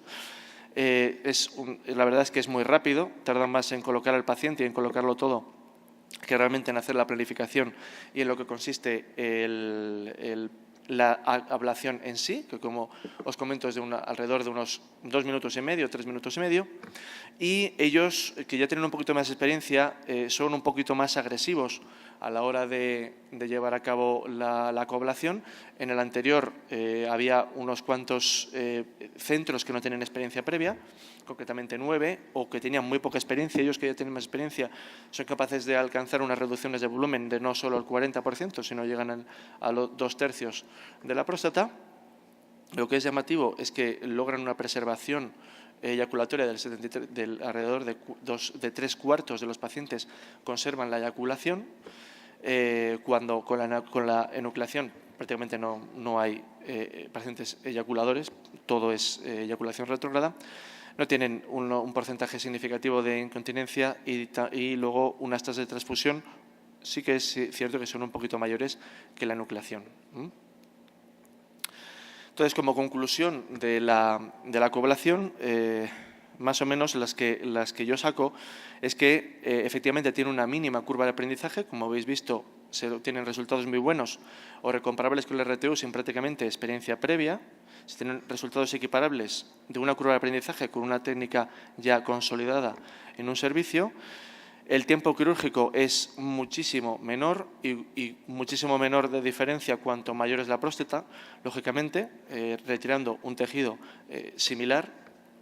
Tienen un alto perfil de seguridad, una seguridad como mínimo igual a la de la resección de próstata, sino un poquito mayor, con escasos efectos secundarios, lo que respecta fundamentalmente a la eyaculación retrógrada. Vale. Pero, como contras, habría que decir que tenemos, de momento, el problema es que tenemos un seguimiento a corto plazo. Cuando nos presentaron, por ejemplo, el láser Green Light verde de 180, ya decían que prácticamente no habría que volver a hacer cirugía abierta y que era capaz de vaporizar próstatas de cualquier volumen, y luego vimos que efectivamente no era así, que las tasas de retratamiento eran inasumibles. Esto habrá que irle dando tiempo y habrá que ir observando cómo van estos pacientes, fundamentalmente aquellos que tienen volúmenes mayores. Lo que nos dice la experiencia es que al tener nos hablan de que es una especie de enucleación, pero que retira, al planificarla ecográficamente, retira más o menos el mismo tejido que la enucleación en las próstatas grandes, pero evidentemente no es lo mismo un 40%, un 60% que el 90% que retira la enucleación, lo cual nos habla de que veremos las tasas de retratamiento que tendremos en el futuro. Y sobre todo, un problema importante que tiene esta técnica es su alto coste, tanto del dispositivo en sí, al tener un software pues avanzado, al tener la empresa la exclusividad del dispositivo y al tener un brazo robótico, como también es un alto coste el de cada pieza que queremos utilizar. Con lo cual, la amortización del equipo operando HVP, ya os digo que es más caro que un laserolmio de alta potencia, con el problema que no vamos a irlo amortizando a medida que tengamos un fungible, una fibra reutilizable. ¿De acuerdo? Pero bueno, pero no pinta, desde luego va a haber que tener un ojo puesto sobre esta técnica. Y hay otras alternativas, abundando en esa cuestión de que que la enucleación es difícil y que el tejido resecado a veces no es lo más importante, o no todo es la cantidad de próstata que quitemos. Tenemos otras técnicas endoscópicas de mínima agresividad y que, bueno, pues parece que por lo menos la podemos tener en cuenta en nuestro armamentario. Empezando por el Rezum. El Rezum es un tipo de dispositivo que se basa fundamentalmente en vapor de agua condensado a alta temperatura, que lo que hace es agua estéril. Insertamos las agujas, generalmente hacen falta en torno a unas 4, por un volumen prostático medio de unos 50-60 centímetros cúbicos, y libera toda su energía en un muy bajo espacio de tiempo, de 8 a 10 segundos. Esa bola de vapor a tan alta temperatura genera una desnaturalización de las proteínas celulares, una rotura de sus membranas y, por tanto, una necrosis tisular que baja el volumen prostático. Es más o menos en lo que se basa. Como veis, estas son unas imágenes de resonancia multiparamétrica, en la cual abajo esas es las lesiones que ha generado el vapor, a la semana, después al mes veis que esas lesiones, la próstata se va curando, hasta que a los 3 meses ya no hay lesiones, ya la quemadura se ha mejorado y el volumen prostático se ha reducido en torno, bueno, dicen ahí en torno a un 40%. ¿Vale? En cuanto a la eficacia y la seguridad de esta técnica, estos son los resultados preliminares del estudio inicial que nos habló de este dispositivo, en el cual, como veis ahí destacado, hay una mejoría significativa del IPSS. Después, pero como veis, la mejoría en el Qmax, bueno, pasa de un 7,6 a un 10, a un 12, pero realmente no pasa mucho de ahí. Y, de hecho, bueno, cuando nos fijamos en el PSA, que es como hemos visto previamente, es un buen indicador indirecto de la cantidad de tejido que retiramos, pues prácticamente no se modifica, pasa de 3,9 incluso a 4. O sea que eso hace que la eficacia de este tipo de dispositivo, de este tipo de tecnología, bueno, haya que estar un poquito atentos y un poquito prudentes a la hora de hablar de ello. Y de hecho, como veis ahí, el número de efectos adversos, el que más se produce es retención urinaria. Con lo cual, bueno, pues quizás la eficacia de esta tecnología esté un poquito todavía estudiándose y un poquito en desarrollo. Como veis, pues el IPSS y los síntomas se mejoran, pero lo que nos dice el PSA, lo que nos dice el Qmax es que quizás no sea una mejoría a largo plazo. Luego tenemos otro tipo de dispositivos que probablemente hayáis oído hablar de ellos, que es el Ulolif. El Ulolif son unas grapas que se colocan de forma transuretral, se pone la grapa y eso abre el canal prostático. ¿Veis ahí en el vídeo? La pone, la libera el dispositivo y eso hace que el canal se abra. En cuanto a los resultados, pues en el estudio que permitió llevar a cabo la implantación de este dispositivo, pues vemos que es prácticamente, como siempre, lo que nos presentan, lo que nos dicen las casas, lo que dicen los estudios es que es comparable al RTU fundamentalmente en mejoría de síntomas, preservando, en este caso, la función eyaculatoria. Como veis ahí, la diferencia es claramente significativa. También los estudios a 3 años nos dicen que es duradero, con unas tasas de complicación bajas. Realmente no es una cirugía muy agresiva y eso permite que se pueda hacer en pacientes que quizá tienen unas comorbilidades importantes. Yo vengo de Madrid, en uno de los centros, en uno de los hospitales de allí, conozco los urólogos que han hecho una de las mayores series que tenemos en España y la verdad es que se han reoperado muchos pacientes. Quizá esos resultados tan buenos no sean realmente en la práctica diaria no sean tan brillante como parece, o eso os puedo, desde luego, desde un punto de vista real, comentar sobre el tema. ¿Cuál sería, por tanto, el subsidiario de esto? Pues pacientes que no quieren tomar la medicación o que no quieren con la medicación perder la eyaculación, o bien pacientes que no tienen un lóbulo medio importante ni un volumen prostático demasiado grande y que todavía pues, no quieren una cirugía muy agresiva y que, sobre todo, pretenden conservar la eyaculación. Pero casi seguro que va a ser una solución temporal en pacientes jóvenes sin lóbulo medio. Y, por último, otro dispositivo que también tiene un recorrido no muy largo, es el ITIN, también quizá hayáis oído hablar de él. Es una cestilla de nitinol que lo que hace es que se introduce en la vejiga, luego se retira el cistoscopio, se abre la cestilla, se deja puesta en esa posición en la celda prostática y en el cuello durante 5 días y eso, en teoría, luego se retira, se puede hacer en el consultorio con anestesia local y eso genera una necrosis que abre el canal prostático y permite mejorar la función miccional. Los resultados prácticamente lo que hablan es que se obtiene una mejoría significativa del IPSS, más o menos similar, un poquito menor a la de una resección, lógicamente, no se modifica el volumen prostático ni se modifica el PSA porque no hemos hecho ningún tipo de resección de tejido. Incluso esos resultados se mantienen a 3 años de seguimiento. Yo he probado unos cuantos dispositivos, lógicamente no te da tiempo a tener una pericia en cuanto a la implantación, pero lo que sí que es cierto es que han terminado operados prácticamente todos los pacientes, con lo cual quizá es una solución de nuevo, un paciente que no quiera tomar medicación, un paciente que quiera preservar la eyaculación y un paciente que sea joven y que quizá lo que estamos haciendo es diferir una cirugía más definitiva. Y esas prácticamente son las conclusiones de las nuevas alternativas, fundamentalmente estas últimas de las que os he hablado. Son técnicas que tienen una mínima curva de aprendizaje, son muy fáciles de realizar, tienen un alto perfil de seguridad, tienen unos escasos efectos secundarios, fundamentalmente están pensadas para pacientes que no quieran llevar a cabo una cirugía radical, bien porque les asuste una cirugía definitiva, una cirugía de mayor entidad o bien porque quieran presentar su función eyaculatoria.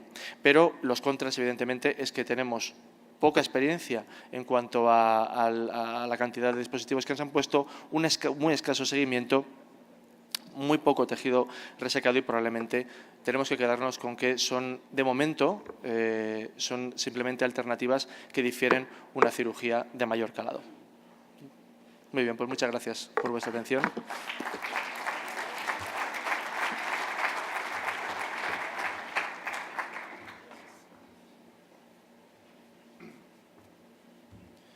Bien, como ya se les informó, hubo un cambio en el programa de este módulo.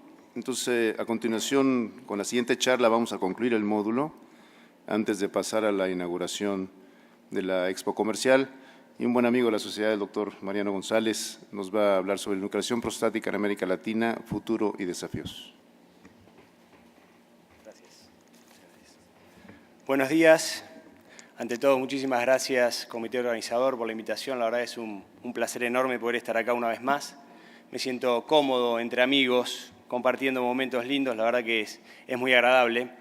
Tuve una cierta dificultad con el tema técnico de la presentación, pero bueno, vamos a ver cómo se da, ¿sí?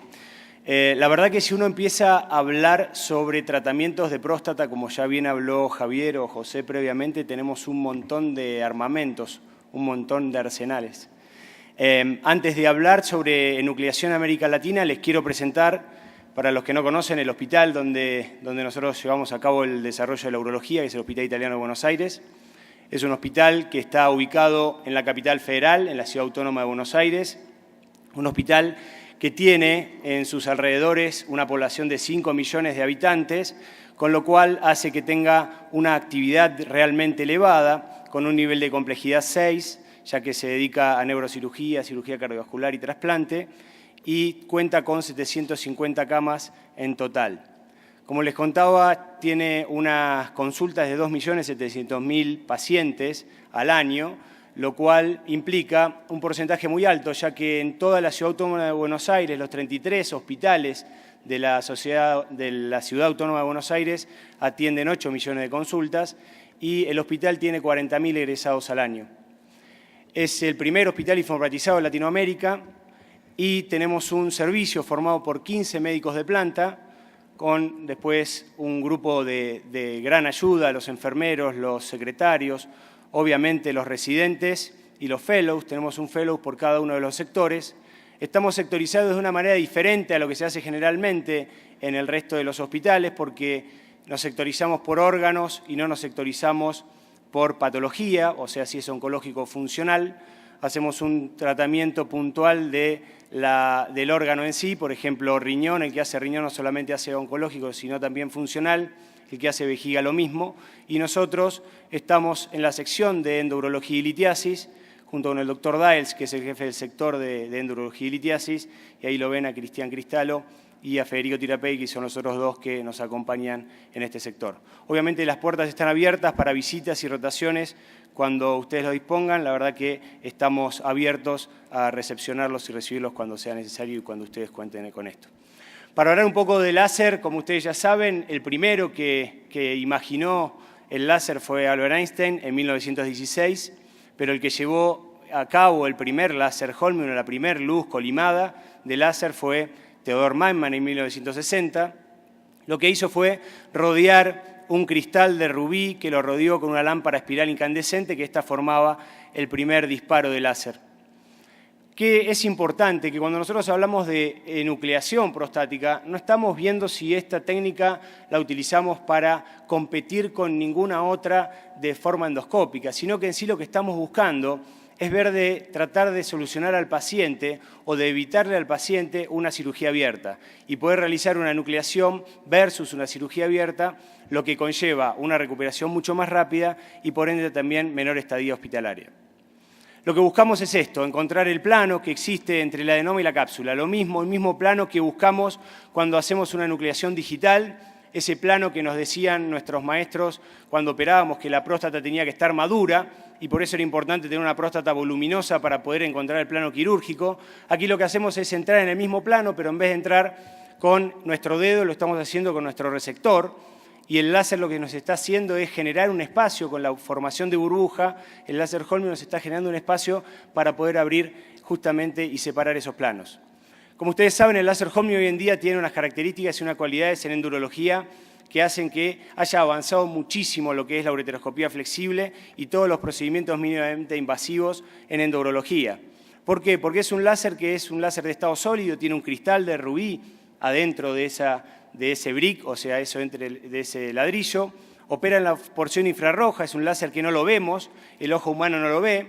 ¿Por qué? Porque está en los 2100 nanómetros de longitud de onda y esto hace que sea un láser que se absorbe muchísimo por el agua.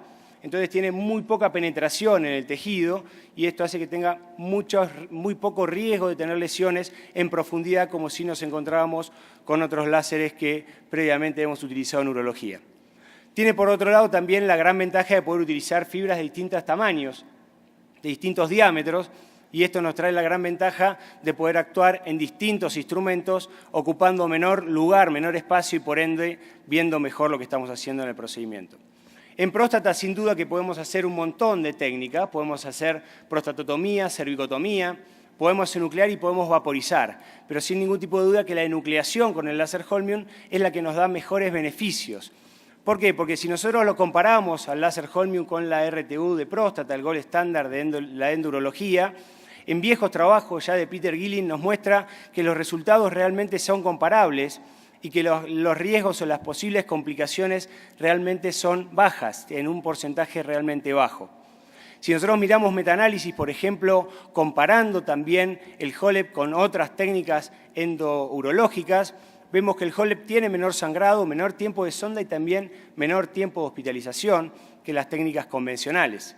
Y si miramos este metaanálisis también del 2014, donde se encuentran 8 trabajos randomizados con 855 pacientes y se evalúan todos los tratamientos endocavitarios, o sea, RTU, bipolar, monopolar, láser verde y enucleación, aquí lo que buscaron fue ver justamente los indicadores de eficacia, los indicadores de seguridad y los indicadores perioperatorios. Y en indicadores de eficacia no hubo diferencias en calidad de vida, pero sí comparado con la RTU, el láser verde tuvo mejores resultados en largo plazo, al año de la enucleación. En indicadores de seguridad, el HOLEP tuvo menor transfusión que la RTU convencional y que la RTU bipolar. Y en indicadores perioperatorios, el HOLEP tuvo mayor tiempo operatorio, porque tenemos que tener en cuenta que es una técnica en 2 etapas, la primera que es la enucleación y luego tenemos que morcelar, que ese quizás es uno de los puntos en donde la industria menos se ha esforzado en el último tiempo con respecto a la morcelación. Con respecto a la enucleación, nosotros los equipos de láser han mejorado y hemos tenido y tenemos láseres cada vez más potentes o con mejores calidades para enuclear, pero con respecto a la morcelación nunca hemos logrado tener un morcelador que nos dé el tiempo, o sea, que nos acorte ese tiempo de morcelación. Y la industria no ha encontrado, no sé si no se ha esforzado, pero por lo menos no ha encontrado el facilitarnos que la morcelación sea un procedimiento un poco más sencillo y un poco más rápido del que lo es hoy en día. Con respecto a las conclusiones de este metaanálisis, lo que se ve es que no hay diferencias en complicaciones y que el HOLEP es preferible debido a las ventajas en efecto curativo, menor transfusión, corto tiempo de sonda y corto tiempo de internación. ¿Hasta qué tamaño de próstata? Hoy en día ya eso no es una duda. Los primeros trabajos que vemos acá del INMA nos hablaban de próstatas de hasta 390 centímetros cúbicos. La realidad es que uno cuando empieza con enucleación debe empezar con enucleaciones de próstatas pequeñas. Pequeñas estoy hablando de 70, 80 centímetros cúbicos, para que uno encuentre el plano bien, pero que uno no se vuelva loco en la enucleación. Y luego ir tratando de aumentar esos tamaños de próstatas hasta llegar a los volúmenes. Nosotros hoy en día la más grande que hemos operado fue de 450 centímetros cúbicos, pero es real que tenemos más de 2.000 enucleaciones. Entonces, al principio empezamos con próstatas de 100 centímetros cúbicos y fuimos aumentando. Algo muy interesante de la curva de aprendizaje de la enucleación es que muchas veces se dice que la curva de aprendizaje es muy difícil o es dificultosa. ¿Pero comparada con qué? Porque si nosotros la comparamos con una RTU de próstata, lo que nos tenemos que plantear es cuál es la curva de aprendizaje que nosotros tenemos para hacer una buena RTU de próstata. No estoy diciendo solamente hacer una tunelización y sacar unos pedacitos, sino hacer una hacer una RTU que nos permita tener resultados que duren y perduren en el tiempo. Y eso es algo que muchas veces no se habla. En la enucleación hoy en día se habla de una curva de aprendizaje sin proctor de 50 casos y con un proctor de 25 casos. No me parece que sea una curva de aprendizaje mucho más larga que cualquier otro procedimiento que hagamos dentro de la actividad quirúrgica que desarrollemos nosotros. Con respecto a la comparación con la adenomectomía suprapúbica, ya viejos trabajos de Kunz y Lerich comparaban justamente la cirugía abierta con la enucleación y nos mostraban que no había diferencias en cuanto a los resultados funcionales posteriores. Sí había diferencia en cuanto a la internación y al tiempo de sonda, y sí, por supuesto, había diferencia en cuanto al tiempo quirúrgico. ¿Por qué? Porque la enucleación tiene más tiempo quirúrgico, por lo que hablábamos. Primer tiempo enucleación, segundo tiempo morcelación. En un artículo de review sobre las técnicas para hiperplasia prostática benigna de 2011, lo que se ve que el HOLEP, justamente la enucleación con HOLEP, es el láser analizado con mayor rigurosidad. ¿Por qué? Porque es el que más tiempo lleva. Tenemos que pensar en el 96, Peter Gilling fue el que describe por primera vez la enucleación y desde ahí está permanentemente en tela de juicio y evaluándose a ver cuáles son los resultados. Por eso es que es el láser que más evaluación y más rigurosidad tiene con respecto a los trabajos que hay. Ahora, si nosotros hablamos de convergencia, si usted me va a decir de qué carajo está hablando se volvió loco, la convergencia básicamente es el encontrar dos elementos que se junten en un mismo punto, ¿sí? Y nosotros podemos encontrar convergencias desde el punto de vista política, como por ejemplo en este caso, como vemos en la foto, políticos chilenos que se juntaron para hacer un solo partido y poder llevar adelante un país. O también podemos tener convergencias biológicas, como por ejemplo hacen los animales, para unir, por ejemplo, el tiburón o el delfín, que tienen unas características similares para poder adaptarse al medio ambiente. Y también tenemos características de convergencias tecnológicas. Por ejemplo, el flexible hoy en día, el ureteroscopio flexible, hoy en día sería una convergencia tecnológica porque en muchos lados se está tratando de hacer todas las litiasis con un solo elemento, lo cual hace que el elemento, el flexible, no termine siendo del todo perfecto en cuanto a la característica de stone free posterior. ¿Por qué? Porque estamos tratando de buscar unir todo en un solo punto. ¿Y cuáles son las convergencias que nosotros tenemos en Latinoamérica? Lo que estamos buscando es ver cuáles son las convergencias, cómo nos unimos nosotros en Latinoamérica. Y por otro lado tenemos divergencias. Y de divergencias hablamos justamente de todo lo contrario, la acción de separarse. Y obviamente que cuando nosotros hablamos de convergencias y divergencias, y uno evalúa cómo es la endurología o la enucleación en Latinoamérica, uno por momentos se siente medio perdido. ¿Por qué? Porque la realidad es que nosotros en Latinoamérica no tenemos gran cantidad de casuística propia. Habitualmente, si ustedes miran las presentaciones de las guías que estuvimos viendo previamente, estábamos viendo guías europeas, estábamos viendo guías americanas, pero no tenemos guías latinoamericanas. ¿Por qué? Porque probablemente no logramos nunca converger en un punto que es el juntar los datos nuestros para poder llegar a eso. Y si nosotros pensamos en enucleación en Latinoamérica, es muy dispar, hay mucha divergencia. ¿Por qué? Porque la economía de Latinoamérica también es muy diferente. Y tenemos mucha divergencia también con la economía de Europa y tenemos mucha divergencia con la economía de Estados Unidos. Entonces, cuando a nosotros nos vienen a traer equipamientos nuevos, tenemos que pensar también en cuáles son los costos, como bien decía José previamente, cuáles son los costos que nosotros tenemos que asumir para poder tener esa tecnología nueva. Y si nosotros miramos en las casuísticas de trabajos que tenemos en Latinoamérica, nosotros vemos que en México realmente hay una casuística elevada de enucleación. Y si pensamos y hablamos con la industria, vamos a ver que hay un montón de equipos de alta potencia para enuclear. Pero si nosotros pensamos en Chile, por ejemplo, tenemos un porcentaje mucho menor. Hay 2 o 3 centros que hacen enucleación. En Argentina contamos solamente con 5, ahora 6 láseres Holmium de 100 watts para poder enuclear. Está bien, ¿se puede nuclear con más chicos? Sí, se puede nuclear.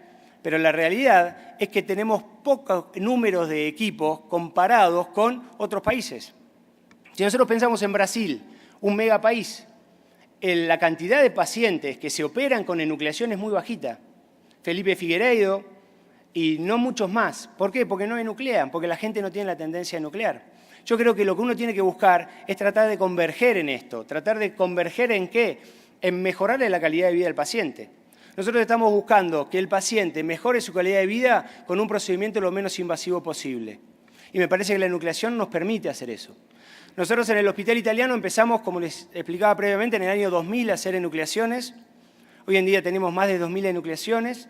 La más grande que hemos hecho es de 450 centímetros cúbicos. El año pasado hicimos 380 enucleaciones y solamente 30 cirugías abiertas, 30 adenomectomías. ¿Y por qué? Porque realmente estamos convencidos de esto. Tenemos un porcentaje de estenosis de uretra del 2,5%, lo cual habla de un porcentaje de uretra que cuando uno lo tiene, para uno es el 100% y para el paciente lo es, porque le estamos tratando de mejorar la calidad de vida en cuanto a la forma de orinar, pero le estamos trayendo un problema mayor, que es una estenosis de uretra.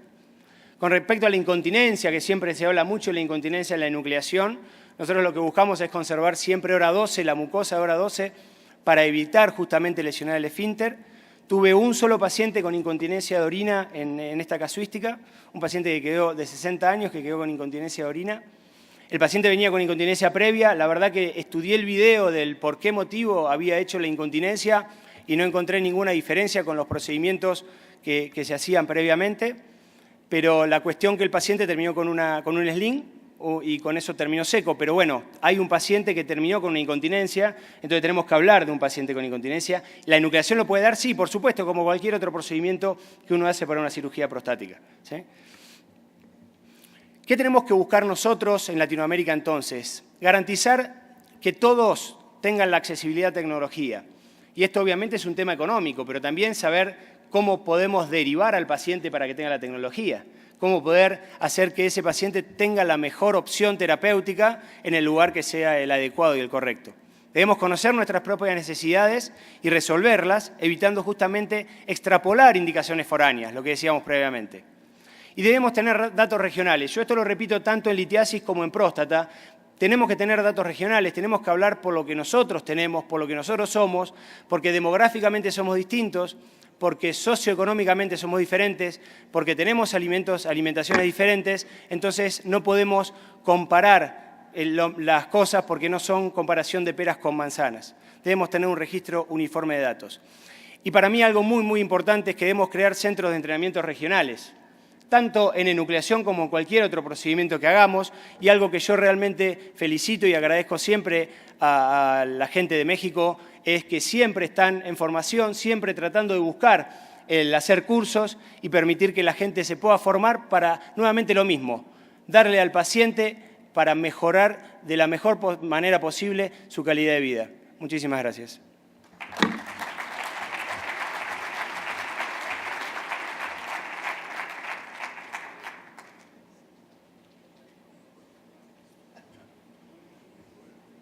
Bueno, con esto concluimos el módulo. Los invitamos a pasar a la inauguración de la expo comercial. Gracias.